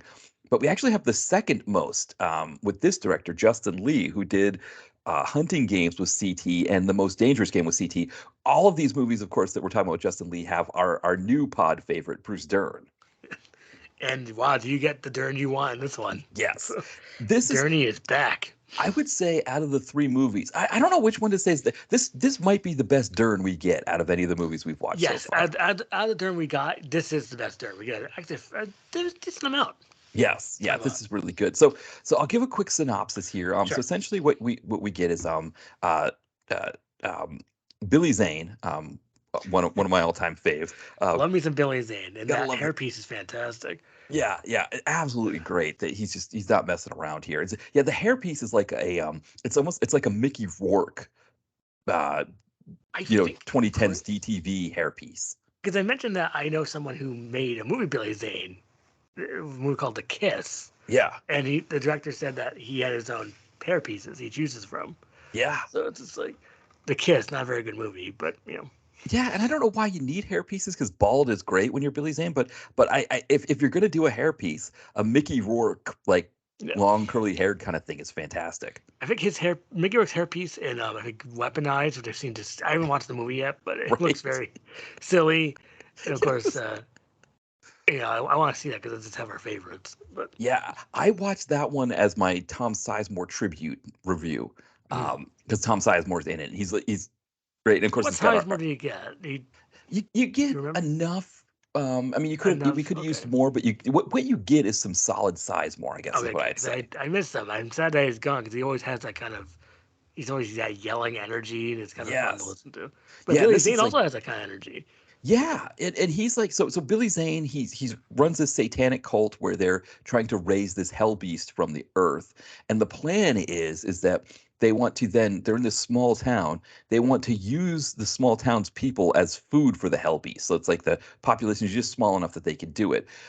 What happens is that our hero, or not our hero, but one of our all-time faves, Bruce Dern, they just happen to be doing it next to his property. Yeah. So he goes to the police station where the guy who played Darby, who like, essentially the guy who didn't do his job in Hunting Games, is the Yes. sheriff. So Exactly. the guy who was supposed to get the money and ends up waiting overnight to do it and runs into CT who takes the money. He's our sheriff, and he's actually a little bit more affable here as the sheriff. He's kind of more fun, I thought. He had more to do. You know, it's like, Exactly. Yeah. And what ends up happening is that they discover it's sort of slowly over time, people start dying. They're not sure what's happening. The phone lines get cut. They realize like, okay, so it's not just the hell beast that they have to fight against, but also the satanic cult that Billy Zane runs. Their people are around town trying to kill the townsfolk to feed them to the hell beast as well. So among the townsfolk, we have Adrian Barbeau, of course, of Mod. So this is 2 episodes in a row that we had a mod mention because when I was on you guys' show for the Hangout, we had a mod you mention mentioned Mon there. because you mentioned Conrad Exactly. Bane. Right, Like, exactly. Bane. Yes. So we've got Mod in back-to-back episodes here. We've got Mod. So we got someone from Mod. We got Meg Foster, who plays a diner owner.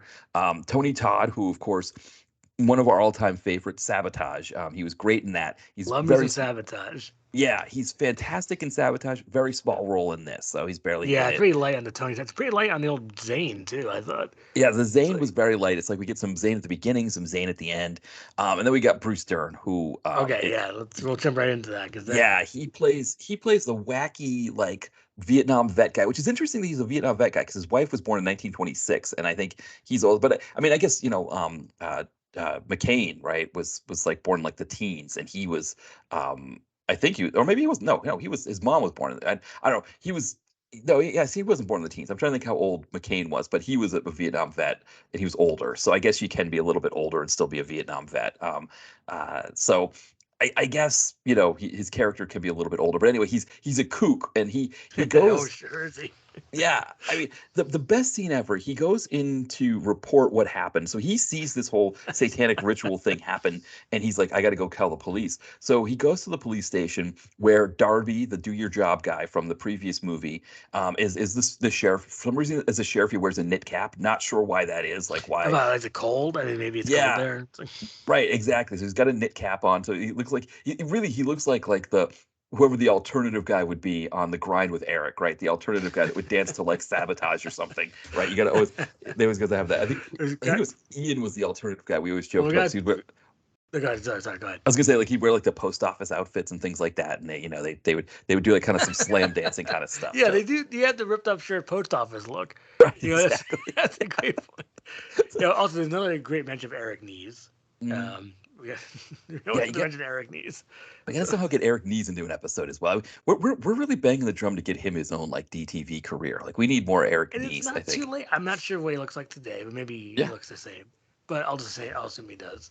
And yeah. then we talked about a different guy before. Oh, I can't remember. He was with we looked him up. He was like a DJ, radio DJ, and he was on Sex and the City. I remember we looked it up on Variety. Oh Something, yes. forget his name right now, but I always think of that. But it's like That's right. That's right. Who I forgot because it. Oh, Kane. Kane Kane. from Thank you. Yeah, VH1. Kane. Great Yes. memory. Yeah, Kane. Yes. Yeah, Yeah.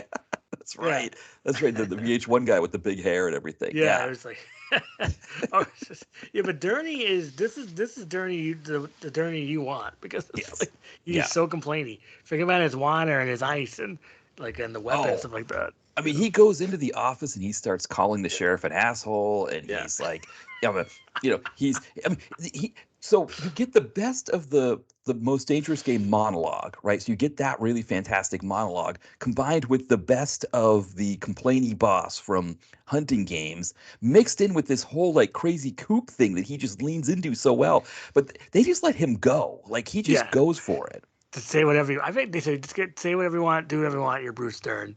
Yeah. Like, and he does because he's talking like some like Mexican dog. Yeah, yeah, right. He's like the dog's a Mexican, like that's an issue or something. It's like yeah, we never That's not see the dog. We Mexican. never get to meet the dog Pancho, but he's like it's a Mexican dog. It's Yeah. like I gotta say, without Dern, once Dern might not be around yeah, later, we fell off a little bit. yeah. Um, so, This but what? movie. Oh, go ahead. I was going to Go say. no, no, no, please go ahead. Well, this movie does some things that I think were issues. Like it like for example, you have Chekhov's chainsaw, right? At the beginning of the movie, Courtney Gaines' character is cutting things with a chainsaw. So we think, okay, we're gonna get the chainsaw later in the movie. We don't get the chainsaw later in the movie. We get him like waving the chainsaw around, but he doesn't actually use it to fight the demon. No, so that Um, was a flaw. yeah, so there's a lot of that kind of stuff. Like a lot of these weird like there's a lot of different types of padding in this movie that I think some of it's good, some of it's bad. Like we get credit padding, which is always good. We get intro padding, which is, is okay. Yeah, But then we also get like dialogue padding where it's like this scene could have been done in like 5 lines. We didn't need to have the back and absolutely. forth that we had. Great point on this one. Yeah. There's a lot. I noticed the dialogue padding a lot. And I will say that there's a character named Teddy with the most awesome name ever, which is Crash Buist. What a name! Why can I not do my name? Right. Crash Buist? Did I say his name, his last name? Right. Buist. What I a think it's name. Buist or Buist. I don't know. Buist? I Crash never heard it Buist. said out loud before. Yeah. But I mean, like, that's a cool name, Crash. See, that's if my name was Chase Crash. I was like, wait a second. Well, what I would like Too to much. see if my name was Crash Buist, I think Yeah. I would go to court and get it officially changed to Buick. Yeah, I was about to say, Crash Buick. Like, Yeah, oh, or Crash maybe like Buick? No, that's your name. That's my name, Your Honor. he, but he's always in court for a Crash Buick. yes. I mean, great name. What a name. That was what a name. Yeah, and he's one of the producers on this film, so he's got some stuff that he's doing with it. But yeah, he plays the deputy. So essentially, what Right. happens is we lose the sheriff. So we lose Darby from he disappears for a period. Like you said, we lose Dern. Dern goes out, blows up or kind of leaves our picture. Yeah, we lose our movie, really. Yes. Yeah, because I always joke that like a lot of times that a movie has enough material for like a 45-minute episode of a syndicated TV show, but this really had like about the material of like a short film, probably like a 20-minute short film, and somehow they stretched 20 minutes out to an hour and a half, and you could feel it. Yeah, I'm in the same boat on this one. Like, ooh, this needs to kind of wrap up, and then it never did. Right. I think I'm still watching it. It's almost like The Irishman. Right. So, Yeah. and I watched that 4 years ago. I know we make fun of that a lot, but The Irishman's not a very good movie. If Action Bronson is your best actor, he's out from De Niro, Right. you got a problem. Yeah. It's like- Yeah. I mean, with The Irishman, the one thing I guess you could say about Hellblazers compared to The Irishman, right, is that you can get 2 Hellblazers in the time of The Irishman. Now, That's true. whether you'd want to or not, that's not necessarily. But I think if you did 2 Hellblazers, you wouldn't feel like it was as long. I mean, I guess, yeah, if you turned around and watched this whole movie a second time, I guess that would be a little bit. That's not gonna happen. I'll do Yeah. Phoenix again. Yes. And what they have to see it twice. And Yeah. never seen something that quick, that fast. It's like, What you know what the difference is, I think, between Phoenix and this movie is that one, they both have credit padding, but at least with the Zerilli movie, it didn't feel like the scenes were padded at all, right? no, Like they moved. yeah, and the dialogue had some issues, right? There's definitely a sense that the dialogue was not proofread properly. No, that's okay. That's part of the fun. I'm letting that one go. But it's Yeah. like, this movie needs some proofreading. Yeah. For this director, Justin Lee, the best movie, of course, of his the one that we liked the most was Most Dangerous Game. Yes, And- that was and really that- good. Yeah, and one of the things about that one is that you had a combination of a fantastic baddie and Casper Van Dien. None of the other 2 that he did don't have that baddie, right? They don't have the Casper Van Dien baddie. And then you've got like the one hero who this movie couldn't really focus on one hero. It didn't know who the hero was going to be. Whereas the other one, you've got CT, and it's like CT versus this amazing Casper Van Dien, and then you sprinkle in the supporting cast the same way that we did here, right? With Bruce Dern, your Bruce Barbo. Dern, you got your Meg Foster, you got Yeah. your Barbo. Yeah, so that was helpful, but didn't really amount to much this time around.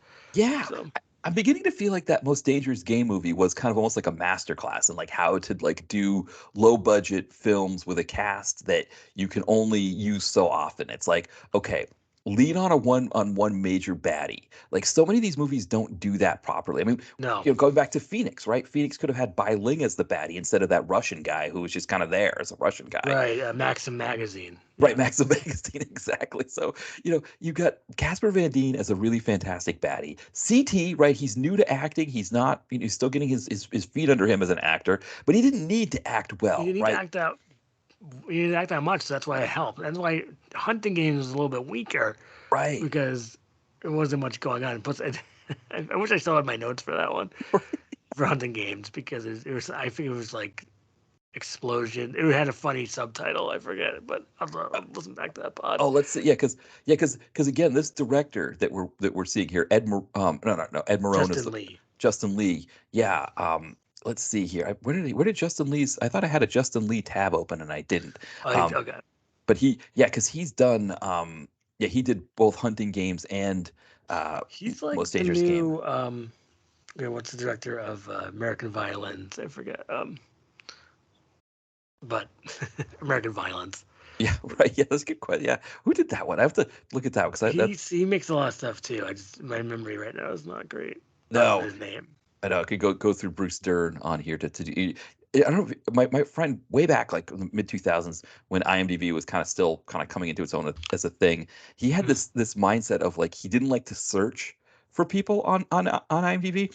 What he liked to do was find movies that people that they were in, like almost like a 6 Degrees of Kevin Bacon kind of thing.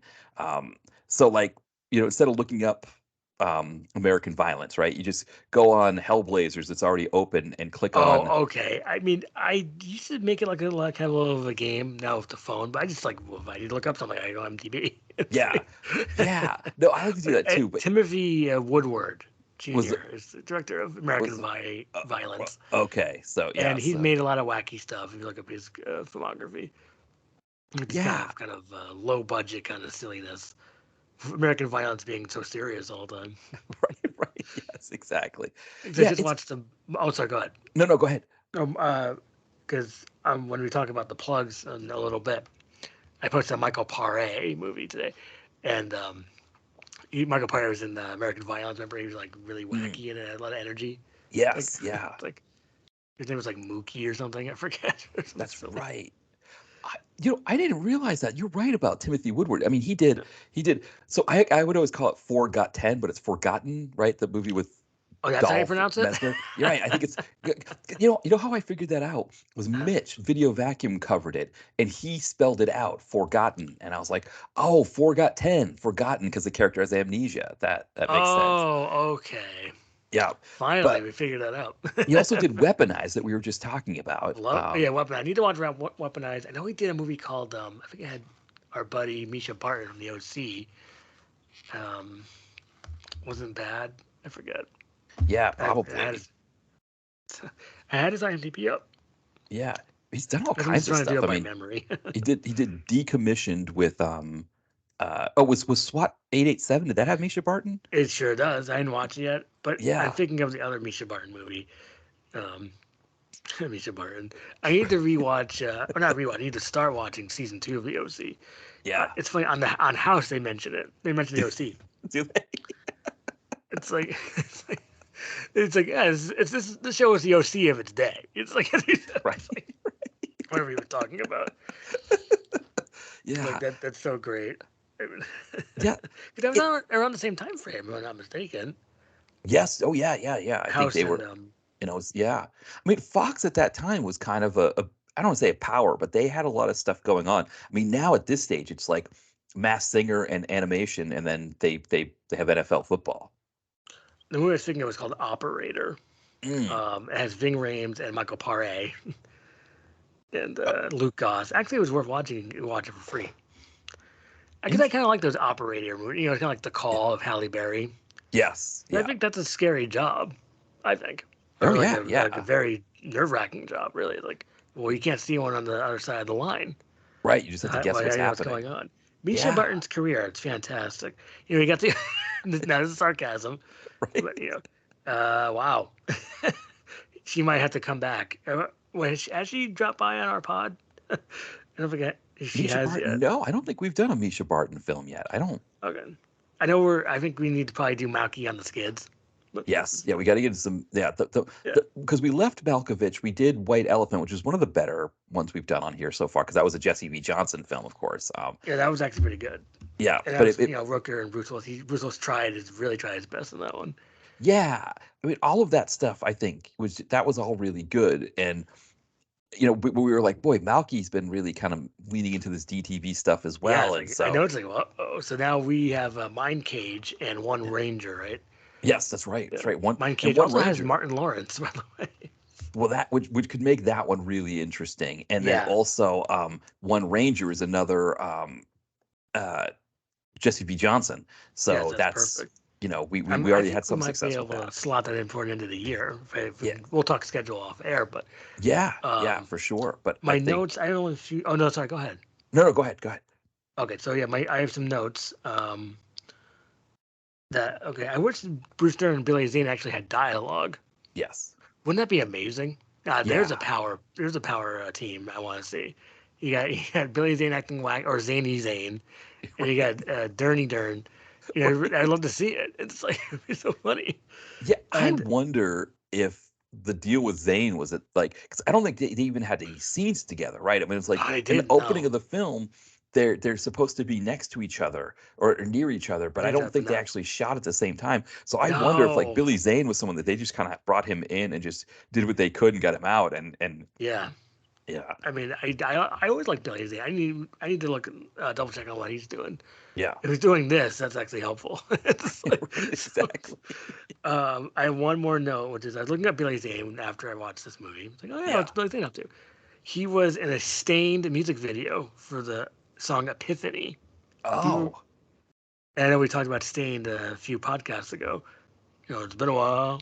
right, right. Been a while. Yeah, so it's like, I was like, oh, I gotta tell that to Matt right away. Right, that's awesome. Yeah, like you gotta get Billy Zane in stuff, right? I think that's the thing. Like he's like you said, I don't there's something about Billy Zane that like I mean for me, he was my favorite character in Titanic. I just loved Yeah, I rooted as a for him. baddie. If I'm Yeah. not mistaken, he didn't die, did he? Or I haven't No, seen it in he a while. survives, right? He survives That's because great. He he was the grabs the hero the whole kid. time. Yeah, remember he It's like, grabs the kid and he's like, "She's all I got," and the guy's like, "Fine, get on the boat." And he's like, "Great," Well, I was getting worried about his DiCaprio's hairpiece in that one. right, right, He's exactly. in the water. Yeah, that the hairpiece did. Yeah, I It's a good job. He actually he has his own personal hairpieces. So right. Yeah, I mean, and I think to some extent he's made a career off of his Titanic role, but I, that's fine. yeah, Yeah, I think he's fantastic. So the more Billy Zane, the better. I mean, obviously, I like you agree. said, we get a little bit at the beginning, and then he gets a stinger like credit sequence. You barely even notice that he's back. Right. Oh, right, really. It's like, oh, what did we just Right. let's just wipe the slate and start over on this Hellblazers. You Yes. stick to Durney and the group, and then they fight Zane. There's more Zane. Yes. Maybe because he thought maybe it's too much like Demon Knight, Yes. which is it's a similar movie to this movie. I thought. Well, that could be. Yeah, You make a good point that could be a yeah. reason why they would try to Like here's um your Zane, but he's not gonna be much. It's too much like Demon Knight, which is a good movie. I need to rewatch it. Do I have a yeah. copy? And I don't. Yeah, right. I think I wanted to get a copy. I think it's got lost in the shuffle. Do you ever see that Tales from the Crypt other movie called Ritual? No, I don't think so. It kind of who's in that? Jennifer Beals. So if it's Jennifer Beals and Tim Curry Mm. and Craig Sheffer, it's not bad, but it's not great either. But it's an interesting watch. So Yeah, Jennifer Beals is an interesting one too, right? Like I like she, Jennifer Beals. I yeah, think, or I don't want to fall into that trap of Jennifer Beals or Jennifer Grey, so I'll just double check it. So yeah. Oh, good point. Yes, with yeah, with the names. Yeah, yeah. yeah, All yeah. right, Because so yeah, Jennifer Beals. I think there was a it is thought. Jennifer Grey. See, Oh, it is Jennifer Grey. Oh, okay, so it's Jennifer Grey, okay, Craig Sheffer, and Tim Curry, yeah, and John Cassier as the Crypt Keeper. yeah. I don't think I've seen that one. I didn't. It kind of snuck under the radar because it went straight to video back in the old days of the video store, like 2005. It's Yeah, like, wait, Ritual? It's like, so, but if you can see it for free, I think that's perfect. yeah. Craig Sheffer is another interesting one that like I like Craig Sheffer. Yeah, yeah. He and Billy Zane should team up for like a cop movie or something. Because that would be. they could be twins. Yes, Like, that would be hilarious that the two of them, like a buddy cop film with the two of them, like just, I mean, I remember what was he did that movie with the Seagal movie where oh, what was that one? Was it End of a Gun or was it Code of Honor. Code of Honor? Okay, yeah, Code of Right. Honor. Yeah, just like why is Craig Sheffer in this? He's a Yeah. He's in the Well, river 'cause- runs through it. That's a classic. yeah, it was like Nice some. to call.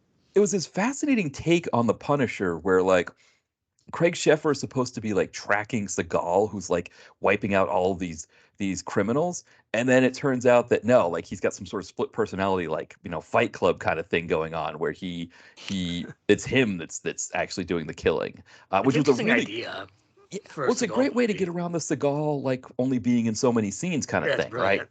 Yeah, Yeah. We should have done that for Bruce Willis. She should have got Craig Sheffer or right. even Billy Zane. He Oh, similar look. that would have been a really great way to do that Detective Night movie if Detective Knight is gone, right? And they don't know Right. what's happened to him. And then Jack Kilmer thinks he's working with Detective Knight to kill baddies when it's actually just him killing everybody. That would have been a really, really cool, That would have been a like, nice little twist. It would have helped the movie out a lot, maybe 100%. yeah, It's why like, didn't they just do that? That would have been a great I idea. know. See, we have better ideas. Right. We need to Yeah. talk to Grindstone Entertainment and Lionsgate. Right. I Yeah. sing their song all the time. Is that good enough for them? It's Right. like, it's like, Exactly. it's like, I am the only one who I never skip it. Well, actually, you technically can't sometimes, but Yeah. even if they did it again, I'd listen to it. Well, So the it's funny like, thing, right, when you talk about skipping it, like for example, this Hellblazers movie, because it opened like a TV show, Tubi was like, "You want to skip the intro?"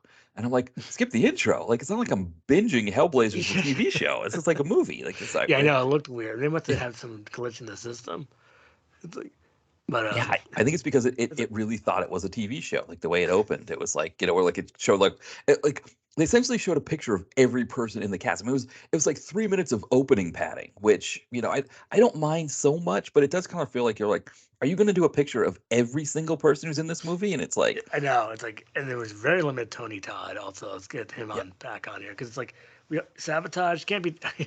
I think Sabotage is his best work. yeah. Sure, I will say that because that tagline is so amazing, which is Well, the tagline, and then Tony Todd yeah. just gives a master class on like the best baddie in an action Oh, it's movie so ever. great. I mean, Yeah, it's perfect. yeah, Keith David wasn't as good in Executive Target. yeah, He should have got Tony Todd. yeah. It's like, I mean, yeah, Tony Todd. It's like for anybody out there who's like a new actor that wants to be like get roles in acting, watch Tony Todd as the baddie in Sabotage, right, and Sherwood. if you pull that off, you're gonna be like you could do a villain in any movie. Yeah, Every time we talk about something, I want to rewatch it. yeah. Which my copy is somewhere, but I have it. It was on Tubi for a while too It's for on people out Tubi. there. Okay, Like, maybe yeah, that's such a VHS movie.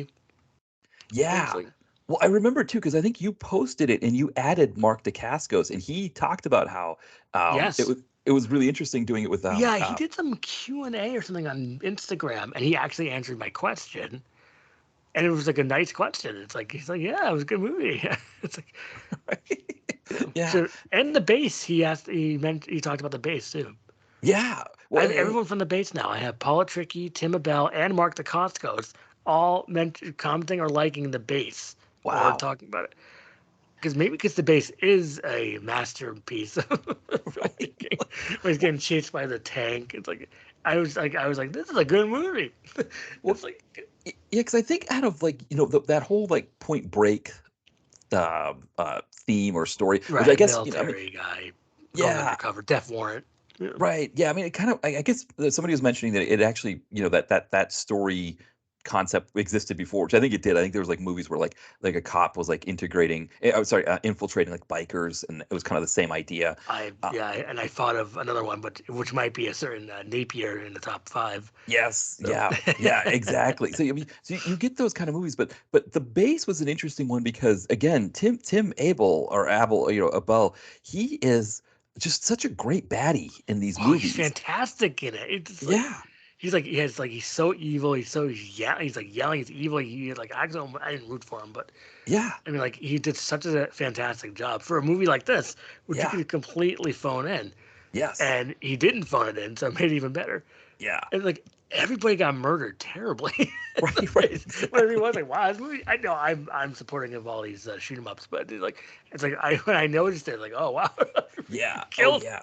Yeah. Once they start killing people, like they don't mess around at the base, and it's like, yeah. And then you got Paula Tricky, who like like she gets captured and like she gets beaten up pretty badly as well when she's captured. It was like it was like it was definitely like kind of a little on the brutal side, but it also was kind of like a fun. It was like It a was fun combination, brutal. right? It was a fun brutal, exactly.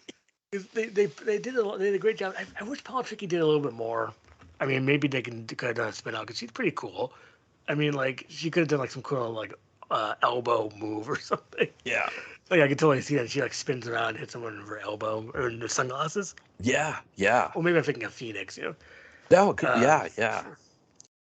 or that stupid line Phoenix, it was like for all the rights and all the lefts. Oh, right. Yes. Yeah. Right, yeah. Yeah. Yeah. Right. Exactly. For women, was it for women's rights and women's lefts or something like Yeah, that? Or yeah, and female. women's lefts too. Yeah. Yeah. Right, exactly. It's like I just remember it's like I watched this Phoenix in slow motion the first time. I was like, wow, this really it's crazy. Yeah. I just remember that just being kind of a spur of the moment. But yeah, I'm out of notes for Hellblazers. Oh, what do you think of Hellblazers? Yeah, once Dern kind of goes away, the movie goes away. So Yeah. Yeah. that's yeah, It leaned on him. Well, it's because it was just too many things were padded. I mean, there were yeah, scenes where you'd have like dialogue where someone would be like, you're not gonna believe what I saw. What did you yeah. see? I saw I such know. and such.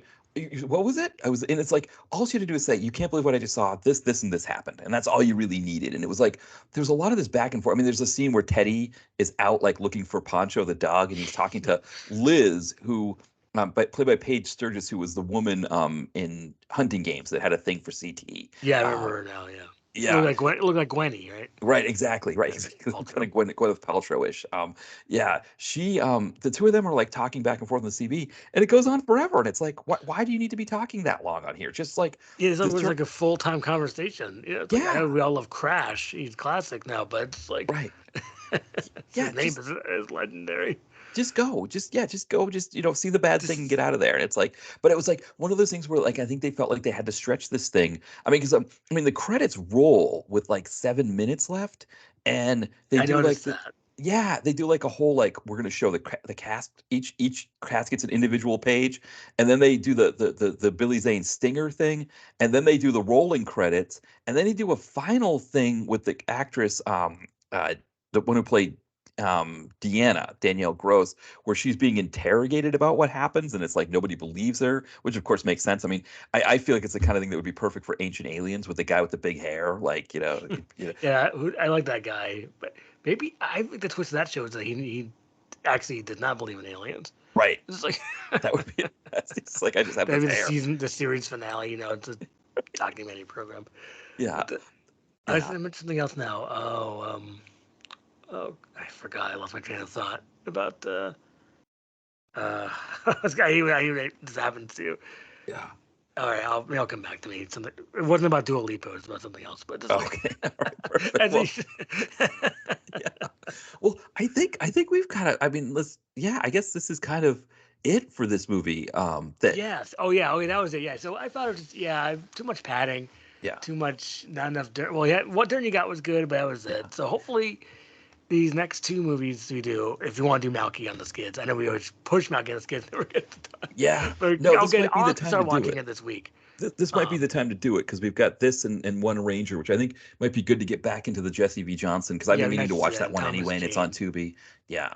We'll see if he wears shoes or not. Thomas Jane. I Exactly. always heard that, like, oh, I don't wear shoes. It's like, okay. I mean, like, I can't Right. do Just Thomas Jane grimaces. impression, but he has a cool voice. Maybe It's that's why he supposed to. grimaces all the time because he's not wearing shoes. He's like You stepping know on what? stuff. He's probably stepping on pebbles. It's probably really Right. hurt his feet. Exactly. Right. You don't He's want to step like, on a oh. pebble or a Lego Right. Exactly. The or a Legos are cat the food word. can, which I have. 'Cause I have a Yes. cat. It's Oh like, yeah. well, Shadow's technically is my cat, but also Hershey and Mars. Yeah. Um, their food's like they like love the hallway, so I put the cat food there and I step out in the middle of the night. It's like, oh, Yeah. Oh, we do baby. the same thing. Yeah, we do that. Yeah.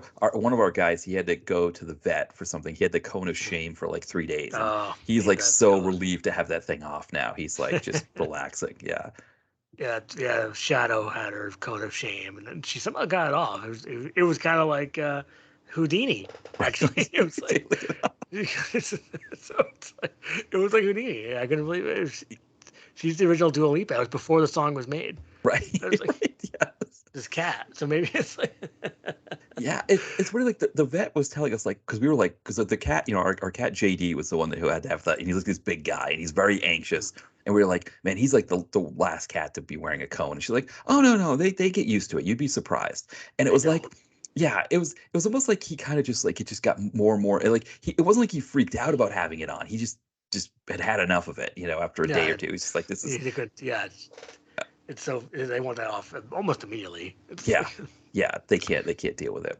when we're talking about cats, we might have to wrap up the Yeah, well, pod. I'm happy to talk about cats, I but know we could do it. it's We could like, do a cats episode at some point. Yeah. oh, I mean the movie with Well, one of the things I will no, say about the Marvels, as we're wrapping up, the Marvels has some really great cat action, I heard. because there's that cat that's like an alien, and so yeah, there's some great cat stuff in there. So if you're a fan of cats, you probably would. Both cats and the Andrew Lloyd Webber cats, you Yes. might get a kick out I of don't it. know if I could sit through that movie. I mean, I'd rather watch Detective Night Independence again. Yes. I mean, like, I heard that it started the pandemic, but that's just a rumor. The cats movie. The Cats movie, the Taylor Swift one. It's like that's just a rumor. It's Yeah, just like could have. It could have. I would because it's not be not on surprised. DVD. It took forever to be on DVD and Blu-ray, Yeah. so Do you? that's something. Yeah, I wonder if there's some what do you say, like some uh conspiracy theorists out there who believe that. Uh, There are. I mean, I just heard that once. It's like, oh, all right. I guess it's fair. It's a pretty bad movie. yeah, It could start some sort of like when Piranha or Underneath the Sea in the Piranha movie. Oh, there they go. So someone made cats. right. Yeah. Did you see that one? The new. Well, I hate to say it. Well, I guess it's old now. There's one from 2010. Which one? The The the one with Christopher Lloyd and Elizabeth Shue and Adam Scott. The Piranha movie, the remake. Oh, I never did see that. I remember seeing Oh, it really? advertised. Yeah, Oh, I never saw it. don't look at any spoilers because it's pretty wacky. It's Is it? like really. I mean, like it's like wow, they got away with almost everything. I'll So have if you to take, check I that won't give out. away anything. I'm Okay. giving away zero. All right, I'll check Okay, that one out for check sure. it out because yeah, it's like oh okay, Yeah. it's like Yeah, that's that back sounds in the day. fantastic. You'll watch it like wow, they got away with this, and this. Like dude, okay, Yeah. oh okay, good. I want Yeah. But I'll definitely check that I'll one let you out. go. Okay. I can Yeah. shoot up the pluggos. Yeah, let's do some pluggage. Oh well, Yeah. thanks for having me on. Yeah, absolutely. I appreciate that. Oh, this is another fun one. I was saying, yes, it's heavily tangented, but it's just Yeah, we still talked about the movies a little bit. yeah, I think We're gonna talk about the movies next time a little bit more if we can. Hopefully we'll they're try. not duds. The tangents seem to always happen. I think it's, what it is. You need to have one good one. I think last week, we had Detective Night Independence was the good one. Before Wait, that, or the Phoenix, right? redemption. I mean, that Wait, which Phoenix one's what? episode has gotten a lot of plays, which I think is Oh, just, good to hear that. yeah, Because because that was, I think it was a fun conversation. But I think you need to have one to latch onto. And we haven't we weren't yeah, successful this time. we haven't had a good one in a little bit. I mean, I would go right back to Dolph Sub of Grillo Cheese, which Right. is our best title. Right. Yes. Exactly. I just think of that time and laugh. And I Yeah. think we know Giant Drama also is funny. That was a great one. Yeah. Yeah, it's a Yeah. great title. Yeah. I wish Yeah. I hope Kevin Dillon listened to that because no one does Kevin Dillon podcasts besides us I know. and extols the virtue of Kevin Dillon. Yeah, we're big fans of K Dill. So we K Dill and also Eric Nees. So K Dill and E Nees. oh they would make. I was looking up Eric Nees. I guess he's done some TV shows, but he's doing like some like real world stuff. I guess. Well, I've been doing like exercise program or the Grind 2. Yeah, you'd love to see that. You'd love to see him do some grind and stuff like that. But yeah, He looks well preserved, or is he not looking too great? picture they weren't. I couldn't tell what the pictures. I couldn't tell where did You my gotta be Eric. careful. You don't want to fall into these traps because he's probably how old is Eric Nees? Eric. I looked up Jack Kilmer. He's 24 years old. So Eric Nees was born in 1971, so he's 52. So okay, yeah. he could be the new Jack LaLanne. He should have been acting with, by the way, Jack LaLanne. Yes. He's really strong. Why didn't Yeah. he do things? It's Yeah, because he was short. It's like, right, exactly. I guess. because he was short. I wonder if people didn't think he was a good actor. I mean, he did the Real World Home. So as an Well, actor, not Jack LaLanne. So Eric Nees did the Real World Homecoming, not Jack LaLanne. oh yeah, Jack LaLanne would be great. Yeah, Jack. Oh my, Jack It'd be great if he LaLanne. was on Real World, though. Yeah. I mean, that's comedy gold. But right, my plugs. Wait, Eric Nees are plugs. Wait a second. This person in Real World Homecoming does not look great. And if that's Eric Nees, we're in trouble. Okay. Because he's I know like he's bald 52. and heavy. Oh no, please don't be Eric Nees. Yeah, He needs- come on now. Come on No, now. to be someone else. Oh, it's like I see. It's like it's a weird thing. It's like The puck. so they do like an episode for each season. This is a mess. This is just no. whole kind of all kinds of craziness here. I don't. I don't wanna Okay. shed. No, I see. He's okay. I see a picture. No, he looks good. He's got hair. Okay, He's yeah, thin. he's okay. Yeah, I mean, he looks a little older, but he's good. He's okay. I He's don't want doing to all work. right. We need to get his career back and jump started, so he can't Yeah. look too terrible. I think So that it's might like, have been Norman from the first season, who's the one I'm thinking of that looks like well, kind of yeah. what's Puck up to? But we can figure it out for the next pod. I'll Yeah. do the plug. Okay, so thanks for having me on. It was fun. I guess Malcolm and the Skids. Yeah. I'll start watching those this week, and Yeah. just in case, we'll talk schedule off in a second. Yeah. Plug goes. Comeuppance on Twitter, or I guess X, and then ComeuppанceReviews.net is the website under that name, and Facebook. And what else is there? Oh, Comeuppance is on Instagram. Yeah. Oh, Comeuppance Reviews is a podcast. You can get it anywhere you get podcasts. Yes. And then you were just on for the I was Hangout, a good episode. Yeah. So I'm trying to think. By the time this episode Was this gonna airs, drop? so it's going to drop, I think, on the 12th. So by That's that soon. time, we still won't have had. Oh, Keaton's Cop. The Keaton's Cop's not getting posted until the 15th. Oh, right. So for people listening now, if you go back to your archives, I was on recently when we talked about just sort of a hangout episode where we had all kinds of just really great conversations. Yeah, it's funny. The thing about Frank Zito was really funny to me. I don't know if you listened back to it. Yes. Yeah. But that is so funny. But yeah, Action Rock's Instagram. I posted Space Rage with Michael Yes. Paré. It's a Japanese tape. And Richard Farnsworth, hit that old guy. Yes. Right. And he still looks old, and he's almost like maybe a younger Wilford Brimley in a way. Yes. But it was 74 minutes. I mean, I guess that was good. Sometimes It was okay. 74 It's minutes really is what you stupid. need. Like That's like what I that's the said. thing. Yesterday, Movies should not be afraid to be under 80 minutes. I think. Yes, that's what I was saying when I was watching this. And it's like, I like that it was 74 minutes because I had to go somewhere afterwards. Yeah. So it's like, oh, perfect, I'm done. Yeah, I don't know what the deal is with that. Is it like I wonder if it has to do with the Tubi streaming that because the Tubi commercials are stretched out over a certain amount of time that if it's only 74 minutes but I don't know because there's that Cinema Epic crew that just with Gregory Hatanaka and I can't remember but they do 75-minute movies all the time and they're all on Tubi so I don't know. Yeah, let's keep that short, Yeah, why not? But- yeah exactly. But I'll let you go. Thanks again for having me on. It was another fun ep. Yes, absolutely. This was another fun time, and Yeah. Thanks everybody for listening, and we'll be back soon with more direct to video connoisseur podcasts. But thanks everybody. Talk soon. Bye everyone.